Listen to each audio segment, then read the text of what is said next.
السلام علیکم friends, welcome to کتاب نگری یوٹیوب چینل کتابوں کی نگری میں خوش آمدید۔ میں ہوں آپ کی ہوسٹ اقرا یاسین اور آج میں آپ کے لیے لے کر آئی ہوں زہرا فاروق حسن کے قلم سے تحریر کردہ ناول میں پھر بھی تم کو چاہوں گا کے ایپیسوڈ نمبر 28 کو لے کر۔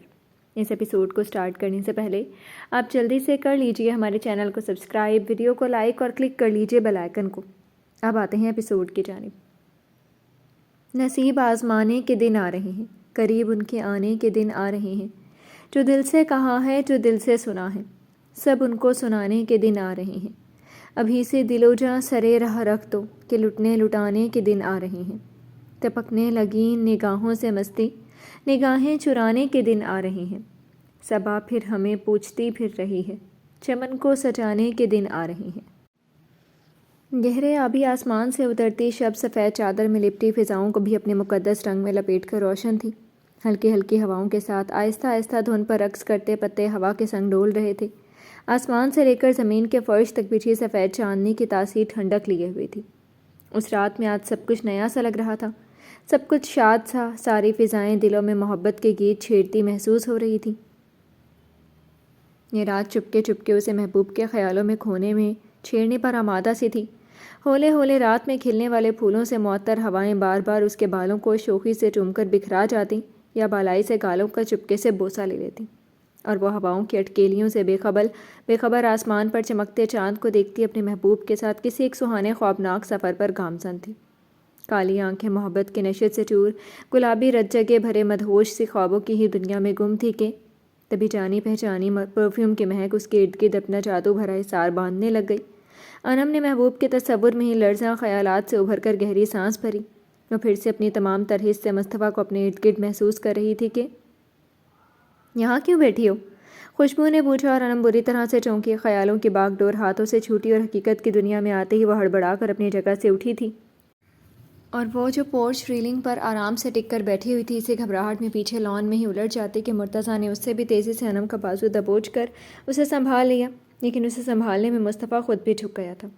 اب یہ حال تھا کہ وہ مکمل اپنے بازوؤں پر اس کی پکڑ کی وجہ سے پیچھے گرنے سے بچی ہوئی تھی، اور وہ اس پر جھکا ہوا تھا۔ انم کی کالی آنکھیں بھوری آنکھوں میں دیکھتے ہوئے اب بھی گلابی سی ہوتی کسی اور ہی نگری میں پھر رہی تھی۔ تبھی ہواؤں نے اس دلکش منظر سے مسرور ہوتے ہوئے ذرا اور بھی شوخی دکھائی، اور ایک تیز لہر سے انم کے کاندھے پر رکھا دوپٹہ جسارت پر آمادہ ہو کر پھسلتا ہوا لان میں گر جاتا کہ مصطفیٰ نے صورت سے دوسرا ہاتھ بڑھا کر دوپٹے کو اپنی مٹھی میں جکڑ لیا تھا۔ وہ ہواؤں کو بھی اجازت نہیں دے سکتا تھا وہ گستاخ ہو کر اس کے محبوب کو بے نقاب کر جائے، پر اس کوشش میں وہ بے ساختہ اور بھی جھکتا اس کے چہرے کے کچھ فاصلے پر رک گیا تھا۔ انم ہی نہیں، ایک پل کو وہ بھی ساکت ہوا تھا۔ اس ایک پل میں چاند سے چہرے پر اس کی نگاہ بھٹک کر واپس آ گئی۔ بہت قریب سے انم کی دل فریب خوشبو سے اس کی سانسیں چھو گئیں۔ دہکتے لبوں نے گلابی لبوں کے لطیف نرماہٹ کو پوری جان سے محسوس کر لیا تھا۔ انم کا چہرہ ہی نہیں، گردن تک سرخ پڑی، اور لمحے بھر کے تصادم نے فضاؤں میں سفید رنگ میں ہلکا سنتوری رنگ بکھیر دیا تھا۔ مصطفیٰ نے ان لمحوں کو چپکے سے اپنے دل میں قید کیا اور اپنی نگاہیں بدل کر دوپٹے کو مٹھی میں بھر کر سیدھا ہوا تھا۔ ریحان کہاں رہتا ہے تمہارا؟ یوں ہی بازو تھامے اس نے انم کو ریلنگ سے کھینچ کر اپنے مد مقابل کھڑا کیا تھا۔ وہ شرم سے نگاہیں نہیں اٹھا پا رہی تھی، سمٹی سی حیا سے چھوئی موئی ہوتی مومی گڑیا۔ خیال رکھا کرو اپنا۔ مٹھی میں جکڑے دوپٹے کو انم کے سر پر ڈالتے ہوئے بھوری نگاہیں ہرگز اس کے چہرے کو چھو نہیں رہی تھی۔ جی وہ بس ایک تو اچانک مصطفیٰ کی آمد اور اس پر سے ہونے والا وہ تصادم، اور اب اپنے ایک دم قریب کھڑے مصطفیٰ کو محسوس کرتے ہوئے انم اچھے سے نروس ہونے لگی۔ اس نے اپنے سر پر دوپٹہ رکھتے ہوئے اس کے ہاتھ کو دیکھا۔ کالے دستانے میں قید ہاتھ کیسے اس کے ارد گرد اپنی حفاظت کا دائرہ کھینچ رہے تھے۔ وہ مصطفیٰ نامی شخص کے جادو میں غرق ہو کر فنا ہو جانے کی کوشش کرنے لگی۔ کالی آنکھیں بس اس کے چہرے پر ٹک گئیں۔ آواز جمع رکھا کرو اپنی۔ یہاں اکیلے کیا کر رہی تھی تم؟ باقی سب کہاں ہیں؟ دوپٹہ اس کے ارد گرد لپیٹ کر اس نے اپنا ہاتھ ہٹایا، اور انم سے ذرا سا رخ موڑ کر اپنے ہاتھ سے دستانے اتارتے ہوئے وہ اب بھی دانستاً انم کے چہرے کی طرف نہیں دیکھ رہا تھا۔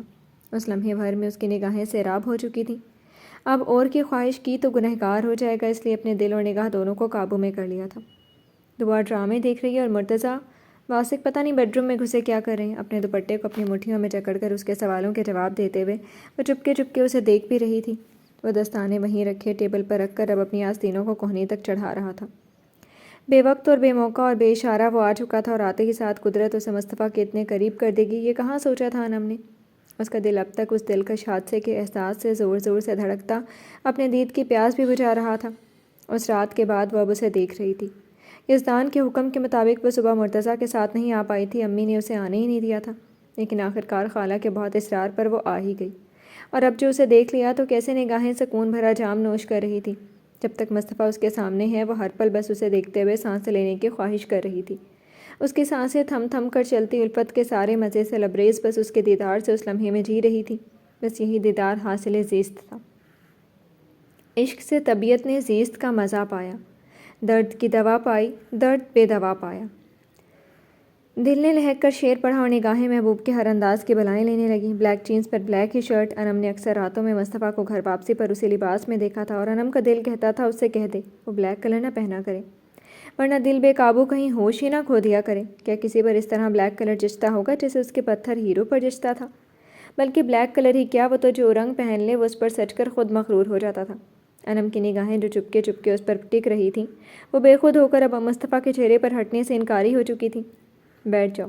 اتنی دیر میں وہ وہاں رکھی کرسی کھینچ کر بیٹھ گیا تھا، اور انم کی بے خودی بھانپ کر اس کے ہونٹوں پر پہلی خفیف مسکراہٹ تھی جو اس رات انم کی وجہ سے اس کی سرخی چھلکتے گلابی لبوں پر اتری تھی۔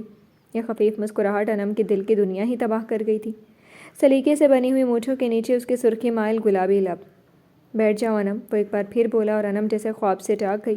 اپنی بے خودی پر خود کو ڈانٹ کر وہ تیزی سے وہاں لگے جھولے پر بیٹھی تھی۔ مصطفیٰ نے پاؤں پر پاؤں چڑھایا اور کرسی کی بیک سے پشت دکھائی۔ مرتضیٰ کے ساتھ تم کیوں نہیں آئی تھی؟ کس نے روکا تھا تمہیں؟ اپنی جین سے موبائل نکال کر وہ اسکرین کی طرف دیکھتا بغیر اسے دیکھے پوچھ رہا تھا۔ وہ صرف کچھ دیر کے لیے اپنی زندگی کی یہ چند لمحات اسے محسوس کرتے ہوئے گزارنا چاہتا تھا، پھر کل نہ جانے کب یہ موقع میسر ہو۔ ان کے بیچ ایک لمبی مسافت تھی۔ امی نے آنے نہیں دیا، معیز نے میری شکایت کر دی تھی، سب نے خوب ڈانٹا، باجی، بچوں، امی، سب نے سزا کے طور پر آنے بھی نہیں دیا۔ جھولے کی زنجیر چھوتے ہوئے انم کی آواز دھیمی سی ہو گئی۔ مصطفیٰ نے گردن موڑ کر اس کی طرف دیکھا۔ زنجیر کو چھوتی انم دل گرفتہ سے لگ رہی تھی۔ وجہ ہمیشہ سے وہی برسوں پرانی کہانی، وہی فرق و تفاوت کی داستان۔ یہ ناول آپ کتاب نگری یوٹیوب چینل پر پڑھ اور سن رہے ہیں۔ انم، اس نے پوری طرح سے اس کی طرف گھوم کر نرمی سے پکارا۔ اس کے چہرے کی بجھ گئی رنگت نے دل کو مجبور کر دیا کہ وہ کچھ ایسا بول دے کہ وہ پھول کی طرح کھل جائے۔ جی؟ کالی گھنی پلکیں آہستہ سے اٹھی اور مصطفیٰ کے سنجیدہ چہرے سے لے کر بھوری آنکھوں میں دیکھنے لگی۔ معیز، اب تمہیں کبھی پریشان نہیں کر سکتا، اور کیا بھی تو تم مجھے اپنی پرابلم بتا سکتی ہو۔ یو ٹرسٹ می، کبھی بھی تمہیں زندگی میں کوئی بھی پرابلم ہو، چاہے کسی بھی فرد سے، تم بلا جھجک مجھے بتا دینا، پھر اس کا اور بس مصطفیٰ کا معاملہ ہوگا۔ مصطفیٰ تمہیں تکلیف دینے والے کا حساب لے گا۔ آہستہ آہستہ دل میں اترتا وہ سنجیدہ مگر اعتبار سے لبریز لہجہ۔ انم بس یک تک اسے دیکھتے ہوئے بے ساختہ بولی تھی۔ بس آپ خالہ سے کہتے مجھے اب یہاں سے کہیں نہیں جانا، مجھے یہیں رہنا ہے، آپ سب کے ساتھ، آپ کے ساتھ۔ وہ بے ساختہ بول گئی اور مصطفیٰ نے گہری سانس لی۔ وہ ابھی اپنے ساتھ کا یقین اسے نہیں بخش سکتا تھا، مگر اس گھر میں ہمیشہ رہنے کا اعتبار دے سکتا تھا۔ وہ جانتا تھا انم کہ اس کے اپنے گھر میں کیا حیثیت ہے۔ وہ ہمیشہ سے اپنے گھر والوں سے دور رہی تھی۔ جس گھر میں بیٹیاں زیادہ ہوتی ہیں وہاں کوئی نہ کوئی بیٹی کو رلنا ضرور ہوتا ہے، جانے کب معاشرے کی یہ بیماری ختم ہوگی۔ ٹرسٹ می، اب کوئی تمہیں یہاں سے لے نہیں جا سکتا، تم یہیں رہ رہی ہو۔ پپا نے تمہارے ابو سے بات کر لی ہے، انہیں تمہارے یہاں رہنے پر کوئی اعتراض نہیں ہے، سو ڈونٹ وری۔ اب کوئی تمہیں پریشان نہیں کرے گا، نہ ادھر سے تمہیں کوئی اب لے کر جائے گا۔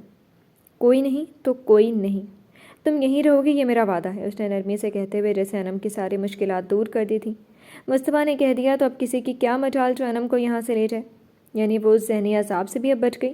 وہ بچھو جیسی نگاہیں جو اسے ڈسنے کے لیے تیار تھیں، ان کے زہر سے وہ دور ہو گئی۔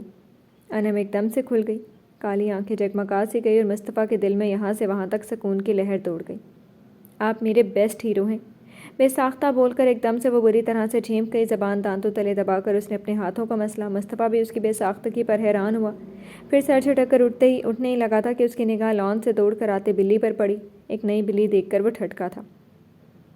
یہ نیو کیٹ ہے تمہاری؟ اس کے گھر میں بلی بس انم کے ہونے پر آتی تھی، گھر میں اور کسی کو جانور پالنے کا شوق نہیں تھا۔ ہاں، یہ میری نئی بلی ہے۔ وہ جھٹ سے جھولے سے اتری اور دوڑ کر آتی بلی کو اس نے اپنی گود میں اٹھا لیا۔ مصطفیٰ بس ان دونوں کو دیکھ رہا تھا۔ پرانی والی کہاں گئی؟ اس نے پیاری سی بلی کو دیکھتے ہوئے سادگی سے پوچھ لیا تھا۔ چوک کر ٹیبل سے اپنے دستانے اٹھا کر جینس کی جیب میں ڈالے۔ وہ تو مر گئی۔ انم کا بلی کا غم نئے سرے سے یاد آ گیا۔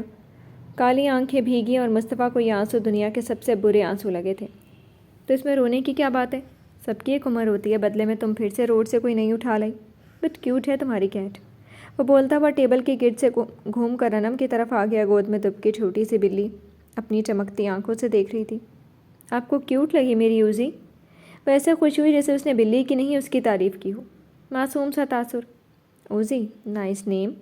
اس نے ایک ہاتھ بڑھا کر بلی کے پاؤں چھپے تھے۔ بلی اب بھی چمکتی آنکھوں سے اپنی مالکن کی طرح مصطفیٰ کو بڑے ہی پیار سے دیکھ رہی تھی۔ آپ کو پسند آیا میری یوزی کا نام؟ یہ بھی دیکھیں یہ آپ کو کتنے پیار سے دیکھ رہی ہے۔ مرتضیٰ کو تو کاٹ کھانے کے لیے دوڑتی ہے۔ وہ مجھے چڑھاتا ہے نا تو میری یوزی بھی اس سے چڑھتی ہے، مگر آپ کو تو بالکل دوستوں کی طرح دیکھ رہی ہے۔ اتنی خوشی سے وہ بولتے ہوئے مصطفیٰ کو بتا رہی تھی کہ اس کا دل کہنے لگا وہ رات بھر اس کے پاس بیٹھ کر بس اس کی باتیں سنتے ہوئے گزار دے، مگر فی الحال اس کے پاس نہ وقت تھا نہ اجازت۔ یہ وقت جو اس کے ساتھ بتایا اتنا ہی کافی تھا اس کے لیے۔ بلی سے ہٹ کر اسٹڈی پر بھی دھیان لگا اور کمپیوٹر پر گیم بھی کم کرو تم۔ ہمیشہ کی طرح مارکس اچھے ہونے چاہیے۔ ایک دم سے وہ اپنے مخصوص انداز میں آتے ہوئے اسے ڈپٹ کر اندر کی جانب بڑھا اور انم نے بس منہ بنا لیا۔ ایک خواب تھا مصطفیٰ کا نرم لہجہ، پھر سے وہی ڈانٹ ڈپٹ۔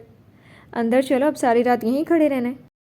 ایک بار کی پھر مڑ کر انم سے اسی طرح سختی سے کہا اور مڑ کر اندر کی جانب بڑھ گیا۔ وہ بھی جلدی سے اس کے پیچھے ہو لی۔ بھیا، ابھی دونوں آگے پیچھے لاؤنج میں آئے ہی تھے کہ ٹی وی دیکھتی دعا مصطفیٰ کو دیکھ کر چینخی اور گود میں رکھا کشن اور ریموٹ پھینک کر صوفے سے اچھل کر کودی اور سیدھے دوڑتے ہوئے اس کے سینے سے آ لگی۔ میں برسوں بعد نہیں آیا ہوں، دعا کو خود سے لگا کر اس نے ٹوکا بھی۔ ایک ہاتھ سے اس نے دعا کی پیشانی پر دوپٹہ کھینچ کر درست بھی کیا تھا۔ اس کی چھوٹی سی گڑیا بڑی ہو رہی تھی، مگر پیار جتانے کا انداز وہی بچوں والا۔ اتنے دن بعد آئے ہیں نا تو برسوں بعد لگ رہا ہے۔ وہ دونوں ہاتھوں سے اس کی کمر میں گھیرا بنا کر سینے سے سر اٹھا کر خوشی سے ٹہکی۔ گہری بھوری آنکھیں شانی اور وجدان کی آنکھوں کی کاپی تھی۔ بڑی ہو جاؤ اب۔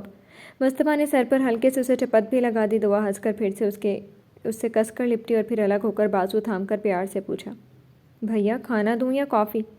شانی نہیں ہوتی تو یہ کام وہ کرتی تھی۔ مصطفیٰ نے پیار سے اس کا گال تھپکا۔ بس کافی؟ یہ مرتضیٰ اور واسق کہاں ہیں؟ کافی کا بول کر اس نے ادھر ادھر نظر دوڑائی۔ یہ تو ہو ہی نہیں سکتا تھا وہ دونوں اتنی جلدی سو جائیں۔ گیم کھیل رہے ہوں گے یا پھر آپس میں کراٹے بازیاں۔ بھیا مجھے نا ان دونوں کی شکایت کرنی ہے۔ ان دونوں نے کل میرا آرڈر کیا، پیزا کھا لیا، ہم دونوں کو اتنا ستایا۔ دعا کی تو اب لمبی لسٹ تیار تھی شکایتوں کی۔ انہم مسکراتے ہوئے اسی کو لے کر جا کر صوفے پر بیٹھ چکی تھی۔ تم کافی بناؤ، میں ان دونوں کو دیکھتا ہوں۔ اس نے بس اس کا سر سہلایا تھا اور وہ اس کے پاس سے گزر کر مرتضیٰ کے کمرے کی طرف بڑھ گیا۔ اپنے مخصوص مگر بغیر چاپ والے قدموں کے ساتھ وہ روم کی طرف بڑھ رہا تھا۔ پھر کچھ سوچ کر وہ بیک یارڈ کی طرف بڑھ گیا۔ ادھر سے آہستہ آہستہ قدموں سے مرتضیٰ کے کمرے کے پچھلے دروازے کی طرف بڑھ گیا اور امید کے مطابق اس نے جو سوچا تھا وہی ہوا۔ ادھر کا دروازہ کھلا ہوا تھا۔ کھلے دروازے سے مصطفیٰ نے اپنی ناک میں جاتے سگریٹ کی تیز بو کو فوراً محسوس کیا تو اس کا شک درست تھا۔ وہ دونوں پپا اور اس کی غیر موجودگی کا فائدہ اٹھاتے ہوئے سگریٹ نوشی کر رہے تھے۔ یہ تازہ تازہ جوانی کی طرف بڑھتے قدم، اس جوانی میں تو ہر بری عادت اپنی طرف بلاتی ہے۔ سب کچھ اپنی منطق کے حساب سے درست لگتا ہے، جو دل چاہے وہ کرو۔ یہ احساس ہر نیکی پر بھاری پڑ کر گمراہی کی طرف لے بھاگتی ہے۔ مصطفیٰ سوچتے ہوئے آہستہ آہستہ آگے بڑھا اور کمرے کے اندر آ گیا۔ ادھر کمپیوٹر کھلا ہوا تھا اور کوئی بیہودہ مووی چل رہی تھی اور وہ دونوں بستر پر آرام سے اوندھے سوندھے لیٹے سگریٹ کا دھواں فضا میں اڑا رہے تھے۔ کمرے میں بس دھواں ہی دھواں تھا۔ مصطفیٰ نے ناگواری سے سگریٹ کے ٹکڑوں کو فرش پر یہاں سے وہاں پھینکا ہوا دیکھا تھا۔ ایک دو تو وہ معاف بھی کر دیتا، مگر ایک وقت میں اس قدر سگریٹ؟ اس نے بس بھوری آنکھیں سکیڑیں اور ایک لمحے کو سوچا، پھر وہیں بیڈ کے قریب رکھی کرسی کھینچ کر بیٹھا تھا۔ اکیلے smoking? Give me a cigarette, میں بھی تو دیکھوں اس میں کون سا مزہ ہے۔ وہ پاؤں پر پاؤں رکھ کر آرام سے ٹیک لگا کر بیٹھا جو بولا۔ دھوئیں میں آنکھیں بند کر کے غرق واسق اور مرتضیٰ کو اس کی آواز سے کرنٹ سا لگا تھا۔ ہڑبڑا کر بہت تیزی سے سیدھے ہوئے۔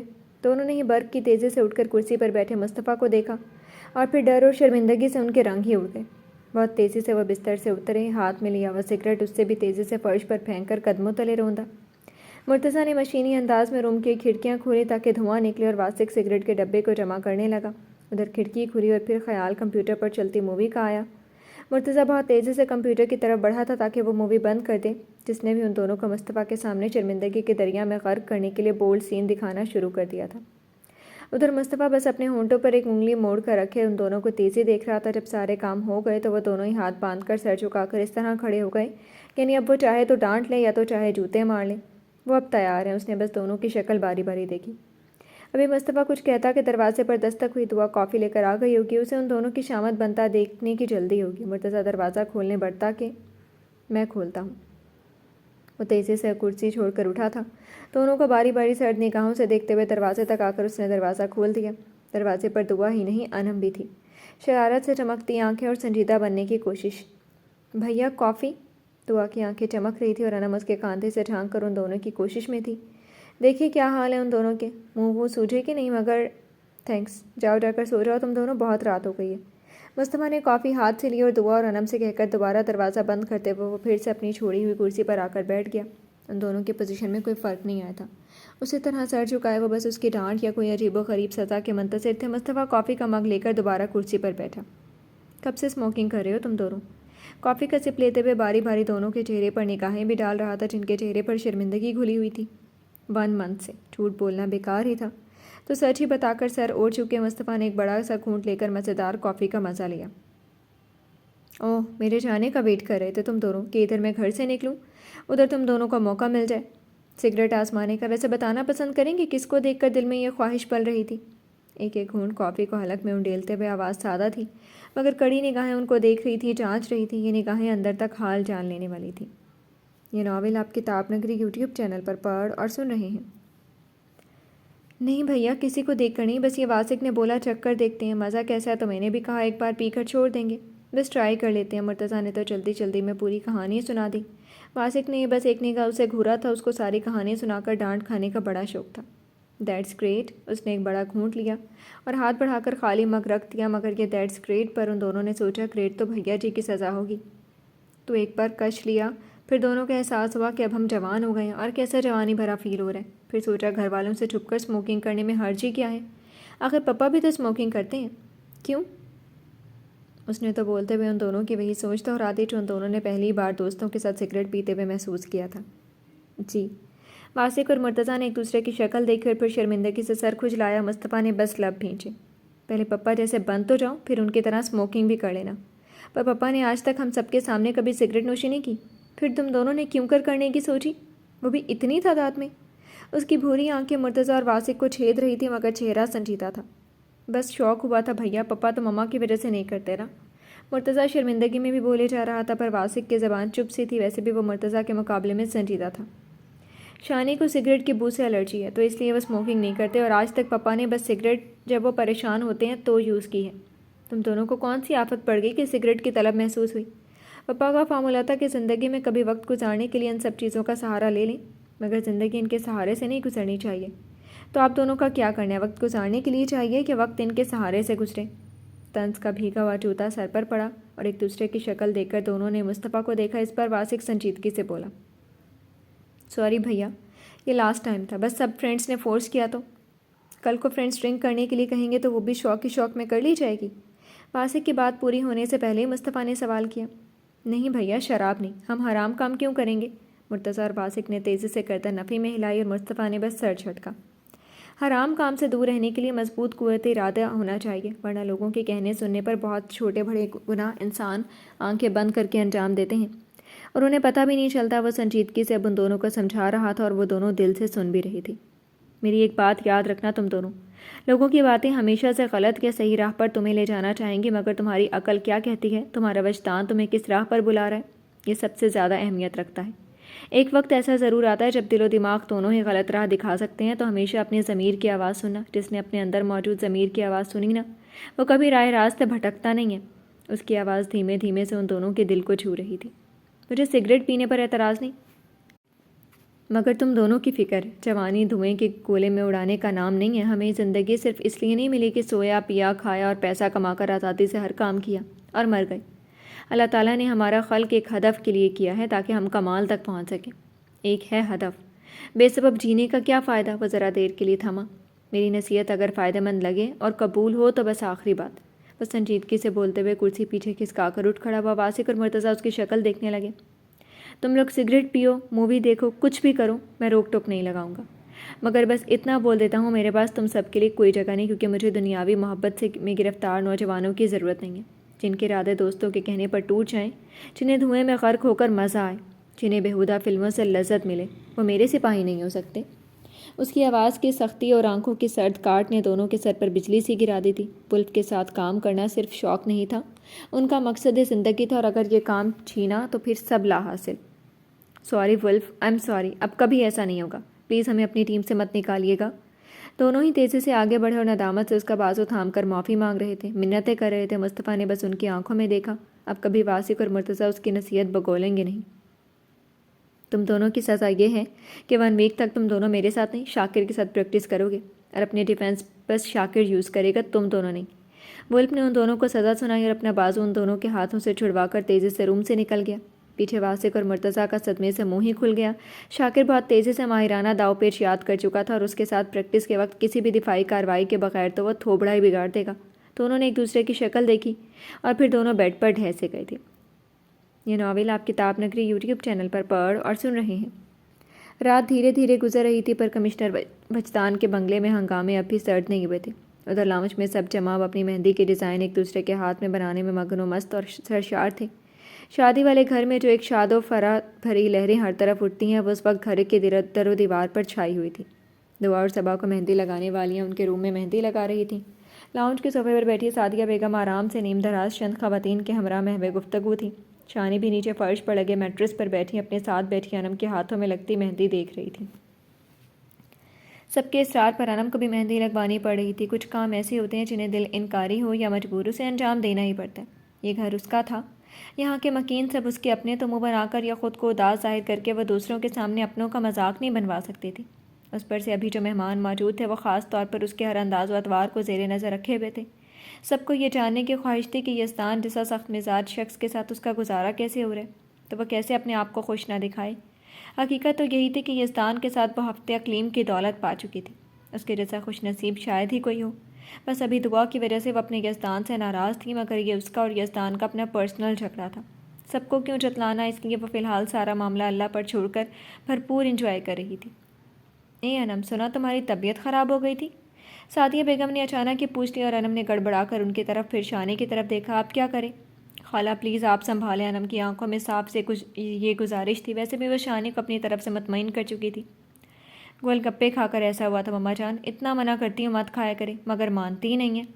اس کے بجائے شانی نے محبت سے انم کو دیکھتے ہوئے اس کی مشکل حل کر دی۔ انم نے سکون کی سانس لی اور سعدیہ بیگم نے سرد آہ بھری۔ اچھا، اللہ کرے خوشخبری والی طبیعت جلدی سے خراب ہو۔ سعدیہ بیگم بدھ سی گئیں، پھر ان کے ہونٹوں سے دعا نکلی۔ شانی اور انم نے بس ایک دوسرے کی صورت دیکھ کر ایک مسکراہٹ منتقل کی تھی۔ انشاءاللہ اللہ گود بھی بھرے گا، پر بہو تو بہت ہی منموہنی سی ہے تمہاری سعدیہ۔ دیر سے ہی صحیح، پر تمہارا پوتا بڑی خوبصورت بیوی لایا۔ یزدان کی دلہن کو دیکھ کر بڑی خوشی ہو رہی ہے۔ یہ ان کے رشتے کی بہن تھی جو انم کو دیکھتے ہوئے توصیفی انداز میں بولی۔ سعدیہ بیگم کا سر اونچا ہوا، سبھی نے انم کی تعریف کی تھی، چاند سورج کی جوڑی کہی تھی۔ یزدان کے بدلاؤ کو سب نے ہی محسوس کیا تھا اور سعدیہ بیگم سے دونوں کی تعریفیں کی تھی۔ اب تو انم اور شانی سے ان کی رہی سہی شکایتیں بھی ختم ہو چکی تھیں۔ میرے یزدان کے لیے تو بس ایسی ہی لڑکی چاہیے تھی، اتنی دیر سے، تبھی تو وہ یزدان کی شادی کی تاکہ انم جیسے مل جائے۔ ہیرا ڈھونڈا ہے میں نے اپنے یزدان کے لیے، اپنے یزدان کے لیے ایسی ویسی تھوڑی لا سکتی تھی۔ میرے پوتے جیسا لائق فائق ہے کوئی اور، جچتی نہیں اس کے ساتھ، پھولوں کی طرح رکھتا ہے یزدی اپنی بیوی کو۔ بڑی نصیب والی ہے انم جو اسے یزدان جیسا خیال رکھنے والا شوہر ملا ہے۔ وہ فخر سے گردن اکھڑائے بولتے ہوئے سب کی طرف دیکھ بھی رہی تھی۔ یہ وہ عورتیں تھیں جنہوں نے اکثر یزدان کے حوالے سے کئی دل دکھانے والی باتیں ان سے کہی تھیں اور اب ان باتوں کو لوٹانے کا وقت آ گیا تھا۔ پر ادھر انم نے آنکھیں پھاڑ کر ان کی طرف دیکھا۔ انہوں نے کب محنت کی، وہ تو سیریس سے اسے پہلے دیکھ سن لیتی تو سب سے بڑی ظالم سماج یہی دادی جی بن کر کھڑی ہوتی ان دونوں کے درمیان، اور ابھی انم شاید کچھ بول ہی دیتی کہ شانی نے دھیرے سے انم کے بازو میں چٹکی بھری۔ یہ اشارہ تھا کہ کچھ بولنا مت۔ وہ منہ بنا کر دادی کی بڑھ چڑھ کر بولے جانے والی باتیں سنتی اپنی مہندی کے ڈیزائن بھی مکمل کروا رہی تھی۔ کیا بتاؤں کیسی ہے میری بہو، ایسی سلیقہ مند، کوئی سا کھانا پکوا لو، کوئی بھی کام کروا لو، بڑی معصوم سی بھی ہے، اتنی نرم مزاج، اور دادی کی تعریفوں کا دور ہی ختم نہیں ہو رہا تھا۔ ایسی ایسی خوبیاں جو بیان کی جا رہی تھی کہ انم سوچنے لگی کہ حقیقت میں وہ اتنی خوبیوں کی مالک ہے، کب سے وہ اتنی سلیقہ مند ہو گئی۔ ادھر خاندان کی عورتیں بڑی دلچسپی سے یزدان اور انم نامہ سن رہی تھی۔ شانی ہولے ہولے مسکراتی بس سب کو دیکھ رہی تھی۔ خود ان کو بھی بڑا فخر کا احساس ہو رہا تھا۔ سب نے انم اور یزدی کی جوڑی پسند کی دعائیں دی تھیں۔ بہویں تو تمہاری سبھی بڑی پیاری اور نیک ہیں، بس ایک افشین ہی الگ تھی۔ اف، اتنی نک چڑھی، شکر کرو وجدان نے شایان جیسی لڑکی سے شادی کر کے اتنی نیک بہو تمہاری قسمت میں لکھ دی، ورنہ پھر تم خود یہی بیٹھ کر اپنی بہوؤں کی برائی کرتی۔ یہ ان سے کوئی دل جلے والی رشتہ دار تھی جنہوں نے بول کر سعدیہ بیگم کا منہ بند کر دیا۔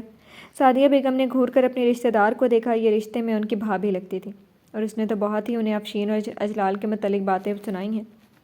ادھر ان کے بیچ میں کود کر بیانیاں دینے پر تو انم جھوم ہی گئی۔ یار کیا ڈرامٹک سچویشن ہو رہی ہے۔ خاندان کی عورتیں جمع ہو کر اپنے اپنے دل کے پھپھولے پھوڑنے کو تیار تھیں۔ کیا کیا زبانی کلامی نہیں ہوگی۔ اس کا دل کیا ابھی دوڑ کر جائے اور صبا اور دعا کو کھینچ کر ادھر ہی لے آئے اور تینوں آرام سے خاندانی نظامی لڑائی دیکھیں، پر ان دونوں کو دادی نے روم میں بند رہنے کی ہدایت دی تھی، اب اسے اکیلے ہی لطف اٹھانا ہوگا، سو خوب مسکراہٹ دبا دبا کر سب کی طرف دیکھ رہی تھی۔ میری افشین اتنی نکچڑی بھی نہیں تھی، بس میرے بھائی کی لاڈلی تھی تو۔ ارے سعدیہ رہنے دو، اس عورت نے جیسے ناک سے مکھی اڑائی۔ سبھی دلچسپی سے بس سن رہے تھے۔ کہ ہمیں اندھا بہرا سمجھا ہوا ہے تم نے؟ افشین کی گھمنڈی طبیعت سے سارا خاندان واقف تھا، پھر اس نے جو کیا وہ سب کو نہیں معلوم؟ اللہ بچائی ایسی عورت کے شر سے۔ خیر جو بھی ہو، تم ہو بڑی خوش قسمت، اتنا کچھ ہونے کے باوجود بھی وجدان ہی نہیں اس کا پورا خاندان تمہیں سگی ماں کی طرح عزت دیتا ہے۔ رشتہ دار عورت نے تو پوری تیلی ہی لگا دی تھی۔ انم نے دل ہی دل میں ان کی بہادری کو داد دی۔ مما جان میں آپ سب کے لیے چائے بنوا لاؤں؟ ابھی سعدیہ بیگم کو کرارا جواب دیتی ہے، پھر بھانت بھانت کے مخمل میں لپیٹ کر طنزیہ گولہ باری ہونے لگتی۔ شانی نے گھبرا کر بول دیا۔ وہ خاندانی زبانی کلامی والے جھگڑوں سے گھبراتی تھی، سو بیچ میں بول کر موضوع بدلنا چاہا۔ انم نے منہ بنا کر خالہ کو دیکھا، وہ تو سارا مزہ کرکرا کر بیٹھی، کیونکہ اب وہی دادی کی رشتہ دار اب شانی سے بڑے پیار سے بول رہی تھی، یعنی جنگ عظیم ٹل گئی۔ رہنے دو وجدان کی دلہن، ایسی نیک بہویں بس تمہاری نیکی کی ہی سبب تمہیں ملی ہیں۔ یزدان کو ماں سے بڑھ کر محبت دیتی ہو تم، یزدان نے قسمت سے تمہیں تمہاری جیسی ماں کو پایا تھا، وجدان کا گھر جنت بنا دیا شانی نے۔ وہ آج کچھ زیادہ ہی جوش و محبت میں بھر گئی تھی، جو لگاتار سعدیہ بیگم کی نگاہوں کے شعلے سے بے پرواہ بن کر بقیہ عورتوں سے شانی کی تعریفوں کے پل باندھ رہی تھی۔ انم نے چپکے سے دادی ساس کو دیکھا، مگر وہ چپ سی رہی تھی، یہ حیرت کی بات تھی۔ شانی تم بھی مہندی لگوا لو، بجائے اس کے سعدیہ بیگم سب کی بات کاٹتی پیار سے شانی سے بول کر انہوں نے انم کو نہیں شانی کو بھی حیران کر دیا۔ وقت نے شاید انہیں حقیقت قبول کرنے پر مجبور کر دیا تھا۔ ارے نہیں مما جان، میں کیا کروں گی، اتنے کام ہیں ابھی، اور میری کیا عمر ہے؟ شانی نے بڑی نرمی سے انکار کر دیا۔ نہیں کیا ہوتا ہے، کون سا گھنٹوں لگیں گے سوکھنے میں، چند منٹ میں سوکھ جائے گی، سعدیہ بیگم نے پیار سے چھڑکا۔ ہاں وجی کی دلہن لگوا لو، ماشاءاللہ ابھی تو تم بالکل ویسی ہی جوان دکھتی ہو، مشکل سے تو تم بیٹی اور بہوؤں کی بڑی بہن لگتی ہو، لگوا لو، وجدان بھی خوش ہو جائے گا۔ انہوں نے تعریف کرتے ہوئے زیادہ ہی شیخی بھگاڑ دی۔ شانی ایک دم سے شرما گئی اور سعدیہ بیگم مسکرا دی۔ وہی پیاری سی معصوم شایان اب بھی چھینپ جاتی اگر کوئی چھیڑ دے، بے باکی تو اس میں تھی نہیں۔ یہی راز تھا جب تک وجدان کی محبت میں کوئی کمی نہیں آئی تھی۔ اللہ سلامت رکھے، ان کی محبت پہلی بار ان کے دل سے دعا نکلی تھی۔ ہاں خالہ لگوا لینا، آپ مہندی لگوائیں، میں چائے کا کہہ کر آتی ہوں۔ انم کی مہندی مکمل ہو چکی تھی، اس لیے وہ خوشی سے کہتی سنبھل کر کھڑی ہو گئی، اور شانی نے پیار بھری نگاہ اس پر ڈالی۔ ملازمہ سے کہہ دو وہ سب کو سرو کر دے گی، تم ایسا کرو کپڑے تبدیل کر کے تھوڑی دیر آرام کر لو، صبح سے لگی ہوئی ہو۔ شانی نے پیار سے اسے دیکھتے ہوئے کہا تھا، دل راضی نہ ہونے کے باوجود بھی ایک بیٹی اور ایک بڑی بہو ہونے کی ذمہ داری احسن طریقے سے ان کے ساتھ نبھا رہی تھی۔ شانی کو اس پر خوب پیار آ رہا تھا۔ یہ ناول آپ کتاب نگری یوٹیوب چینل پر پڑھ اور سن رہے ہیں۔ ہاں انو، جاؤ کچھ دیر کے لیے آرام کر لو، ویسے بھی تمہاری طبیعت ٹھیک نہیں تھی، مجھے تو لگ رہا ہے وہی والی طبیعت خراب ہے، سعدیہ بیگم نے بھی بول کر جیسے اسے گھبرانے پر مجبور کر دیا۔ شانی تم دیکھنا، وہ جس طرح اس کا جائزہ لے رہی تھی، انم نے بس یہاں سے بھاگنے میں اپنی خیریت جانی تھی۔ میں چائے کا بول کر سونے جا رہی ہوں، تیزی سے بول کر وہ مڑی، مہندی لگا کر لہنگے میں چلتے ہوئے اچھی خاصی مشکل ہو رہی تھی، مگر کیسے کیسے کر کے وہ کچن تک بھاگی آ ہی گئی۔ مہندی سوکھے تو پہلے کپڑے چینج کرنے ہیں، وہ سوچتے ہوئے آہستہ آہستہ کچن میں آ کر ادھر ملازمہ کو چائے کا بول کر اپنے کمرے میں جانے کے لیے دھیرے دھیرے سیڑھیوں کی طرف بڑھ گئی۔ اف، اس طرح چلنا کتنا مشکل لگ رہا تھا، خاص طور پر سیڑھیاں چڑھنا تو مشکل ترین تھا، بار بار لگ رہا تھا پاؤں پھنسے کے پھنسے، اور وہ اب گری تب گری۔ دو ہی اسٹیپ چڑھتے ہوئے اچھی خاصی پریشانی کا سامنا کرتے ہوئے انم کو تازہ تازہ سنے ہوئے گانے کے دو مصرعے یاد آ گئے۔ پھرتے ہیں ہم اکیلے، باہوں میں کوئی لے لے، صرف سوچا نہیں تھا، لہہ کر گایا بھی اور کوفت سے باقی بچی سیڑھیاں دیکھیں۔ یا اللہ کیا کروں، ایک تو یہ یزدان بھی سب سے الگ تھلگ، سیکنڈ فلور بس آنے کی کیا ضرورت تھی۔ اس نے ہاتھوں میں لگی مہندی دیکھی، مہندی اب تک سوکھی نہیں تھی، اور ادھر اس نے لہنگا دبایا، ادھر سارا ڈیزائن خراب ہوگا۔ اپنے کمرے تک پہنچ جائے تو اسی لباس میں بیڈ پر لیٹ کر کمر تو سیدھی کر لے گی، جب سوکھ جائے گی تب اٹھ کر کپڑے بدل لیے جائیں گے، اور پھر وہ دعا صبا کے پاس آئے گی۔ میں ہوں نا، تو تمہیں کس بات کی پریشانی؟ انم کے کان کے پاس سرگوشی ہونے کے ساتھ گرم لبوں کا دہکتا لمس بھی ثبت ہوا تھا۔ اپنے پیچھے یزدان کی آواز سن کر اور سرعام رومانس پر پمڑتی کہ دوسرے لمحے میں وہ یزدان کے بازوؤں میں تھی۔ یہ کیا کر رہے ہیں؟ انم نے پوری آنکھیں کھول کر مسکراتے ہوئے یزدان کی طرف دیکھا۔ آج تک اس نے ہر طرح سے اسے ستانے کی ٹھانی ہوئی تھی، بات تو ایک نہیں مانتی، بس رومانس کیے جا رہی ہیں۔ انم کی ساری ناراضگی عبور کر آئی، دونوں ہاتھ فضا میں بلند کیے وہ یزدان کو آنکھیں پھاڑ کر دیکھ رہی تھی۔ I just want to help to you my missus۔ پوری آنکھیں مسکرا رہی تھی، مگر ہائے وہ ساتھ کی انم نے کھول کر اس کے بناوٹی سنجیدگی دیکھی۔ ویسے بھی تم نے اتنا پیارا سانگ گایا، میں کیسے تمہیں باہوں میں لینے کے لیے نہیں آتا۔ ایک ایک سیڑھیاں چڑھتا اس کے لب مسکراہٹ میں پھیلے ہوئے تھے۔ انم کو اس کی بات نے اور بھی متعجب کیا تھا۔ یزدان، آپ نے ضرور کہیں نہ کہیں پھر سے میرے پر کیمرہ چپکایا ہوگا۔ کالی آنکھیں خفکی سے اسے دیکھتی پھیلیں۔ اوہ نو مائی سویٹ ہارٹ، کیمرہ تو میں صرف آفس میں یوز کرتا ہوں اور تمہاری ساری ایکٹیویٹی کو واچ کرتا ہوں۔ سنجیدگی سے بولتے ہوئے اس نے خود کو گھورتی انم کو ایک آنکھ ماری تھی۔ آپ نا پورے بے شرم ہیرو ہیں۔ گال سرخ ہوئے اور یزدان ہولے سے مسکرایا۔ کوئی نہیں، تم نے وہ حدیث نہیں سنی، جس نے کی شرم وہ محروم ہوا، اور میں تمہارے ساتھ اپنی زندگی کے کوئی پل سے محروم نہیں ہونا چاہتا۔ سو جسٹ فار یو، بے شرم ہیرو۔ بولتے ہوئے وہ جھکا اور انم کے پھولے گال پر اس نے اپنے ہونٹ اور داڑھی رگڑی۔ دل کی سرزمین تک تیکھی تیکھی میٹھی جھلن پھیل کر سکون دیتی دھڑکنوں کو گھبراہٹ میں مبتلا کر گئی تھی۔ چھوڑے مجھے، کوئی دیکھ لے گا تو کیا سوچے گا؟ آج تو آپ نے مجھے بدنام کر کے ہی چھوڑنے۔ انم اس کی شوخی پر بس ہلکے سے چلا ہی سکتی تھی۔ آنکھوں میں دیکھنا تو محال تھا، وہ چاہے اس سے کتنا بھی لڑ لے، مگر جب وہ بھوری آنکھیں جسارت پر آمادہ لگتیں تو پل کے اٹھنے سے انکاری ہو جاتی۔ دیکھنے، سننے اور کہنے والوں کے چکر میں مت رہا کرے میرے دل و جان۔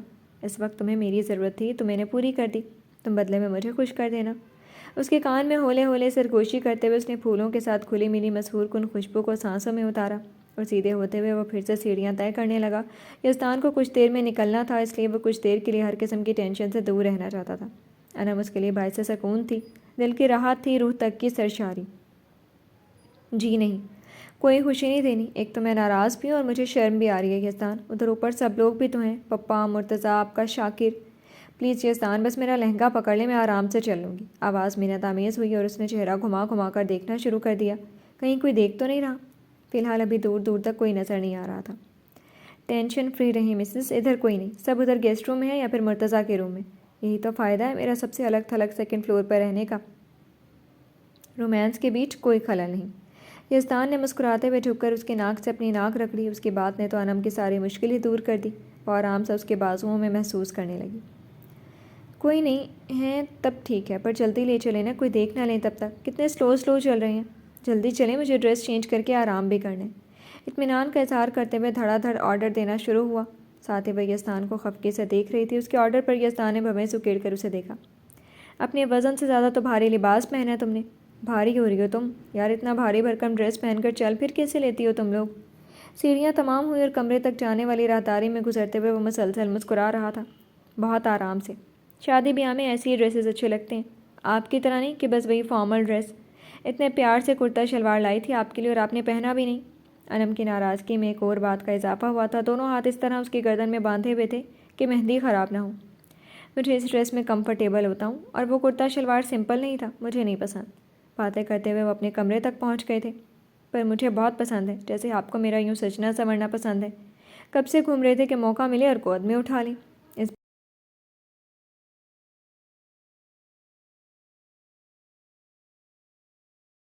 پچھتا رہا ہوں، اٹھا کر اتنی بھاری ہو رہی ہو تم۔ بھوری آنکھوں میں شرارت صاف چھلکی تھی، پر انم نے بغیر برا مانے ناک چڑھائی۔ ابھی کہاں بھاری ہوئی ہوں جناب، بچے ہو جائیں گے تب موٹی ہو جاؤں گی، تب کہیے گا یہ بات۔ ناک چڑھا کر کہتے ہوئے یزدان کو جس سے شرارت سے اطلاع تھی، یہ بچے کی گردان کب پیچھا چھوڑے گی؟ یزدان نے سوچ کر سر جھٹکا۔ اسی لیے بچے بالکل نہیں، جیسے فٹ ہو ویسے ہی رہو۔ کمرے کے دروازے کو ایک پیر کی مدد سے کھولتے ہوئے وہ سنجیدگی سے بولا۔ انم اس کی مسکراہٹ سمٹ جانے پر بھی ایک کوشش کرنے لگی۔ یزدان، دادی بیچاری بزرگ بڑی ہیں، ان کی کتنی تمنا ہے ہمارے بچے دیکھنے کی، بیچاری کتنی حسرت سے سب بول رہی تھی۔ یزدان بس سنتے ہوئے اندر آ کر دوبارہ پاؤں کی مدد سے کمرے کا دروازہ بند کر چکا تھا۔ انشاءاللہ سب کے بچے ہو جائیں گے تو دادی کی حسرت پوری ہو جائے گی، اور اب بس کہا تھا نا بچے کی بحث پھر مت کرنا۔ وہ پھر سے کچھ بولنے کے لیے منہ کھولتی تو اس نے سختی سے بول کر قطعیت سے ٹوک دیا۔ انم نے بس خفگی سے دیکھا اور ہونٹ بھینچ کر وہ خاموش ہو گئی۔ یزدان نے اسے بیڈ پر نرمی سے رکھا اور انم نے بہت تیزی سے کروٹ بدل کر اس کی طرف سے رخ موڑ لیا۔ پلکیں جانے کیوں بھیگنے لگی تھی، شاید اپنی بات نہ منوانے کا غم پھر سے دل دکھا رہا تھا۔ ساری شوخی شرارت کا مزہ خراب ہو گیا۔ انا تمہیں معلوم ہے مجھے یہ سب نخرے بالکل پسند نہیں، سیدھے سے ادھر آؤ، ادھر میری طرف دیکھو۔ وہ وہیں بیڈ پر اس کے قریب ہی بیٹھا اور انم سے بولتے ہوئے آواز حکمیہ ہوئی تھی۔ انم تیزی سے سیدھی ہوئی تھی، اس کی نظریں پہلے ہی نگاہ میں بھیگی پلکوں سے ٹکرائی۔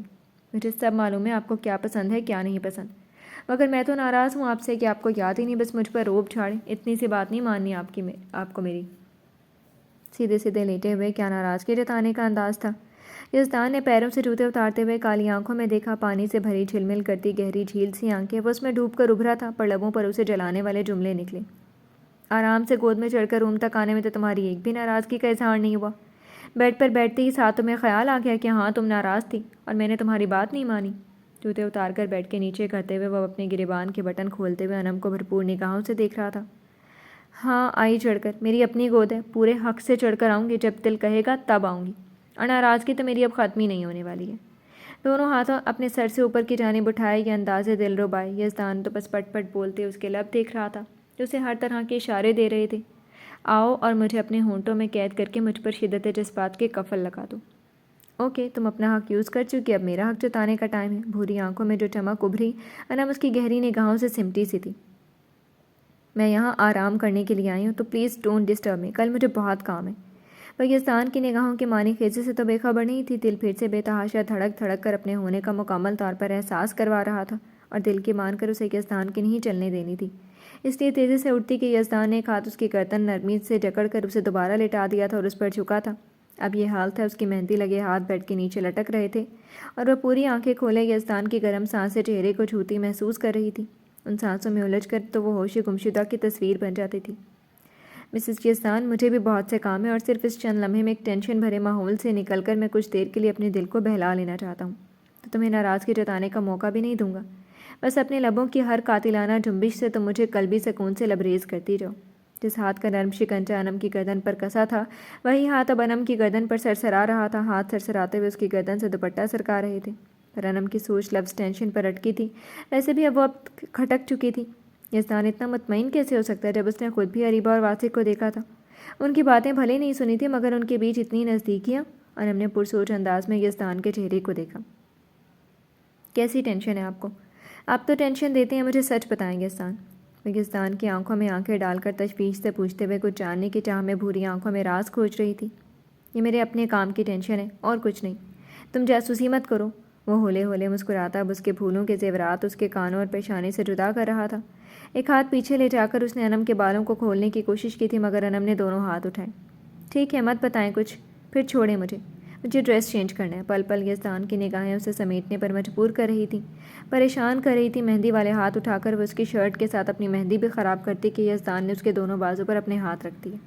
مجھے ایک جگہ جانا ہے اور میں مکمل فریش ہو کر جانا چاہتا ہوں۔ یہ جو قدرت تمہیں یہاں میرے لیے بھیج چکی ہے، تو میں کل تک کیوں انتظار کروں؟ گلے میں سرسراتے ہاتھوں نے نرمی سے دوپٹہ الگ کیا اور وہی ہاتھ اس کے گالوں پر لا کر وہاں کی لطافت سے دل تک کو نرمی سے روبرو کروایا تھا۔ میری مہندی خراب ہو جائے گی۔ انم کی پلکیں کانپی، دھڑکنیں کب سے سینے میں حشر برپا کرنے لگی۔ نہیں ہوگی خراب، بلکہ اس کی خوشبو سے میری سانسیں تک معطر ہو جائیں گی۔ یزدان نے چہرہ جھکا کر اس کے گال پر اپنی ناک رکھ کر رگڑی تھی۔ انگارہ ہوتے ہونٹ گال سے لے جا کر لائن تک دہکتا ہوا لمس پھیرتے مسلسل انم کی ساری مزاحمت کا دم توڑ چکے تھے۔ کالی آنکھیں بوجھل ہو کر بند ہو گئیں۔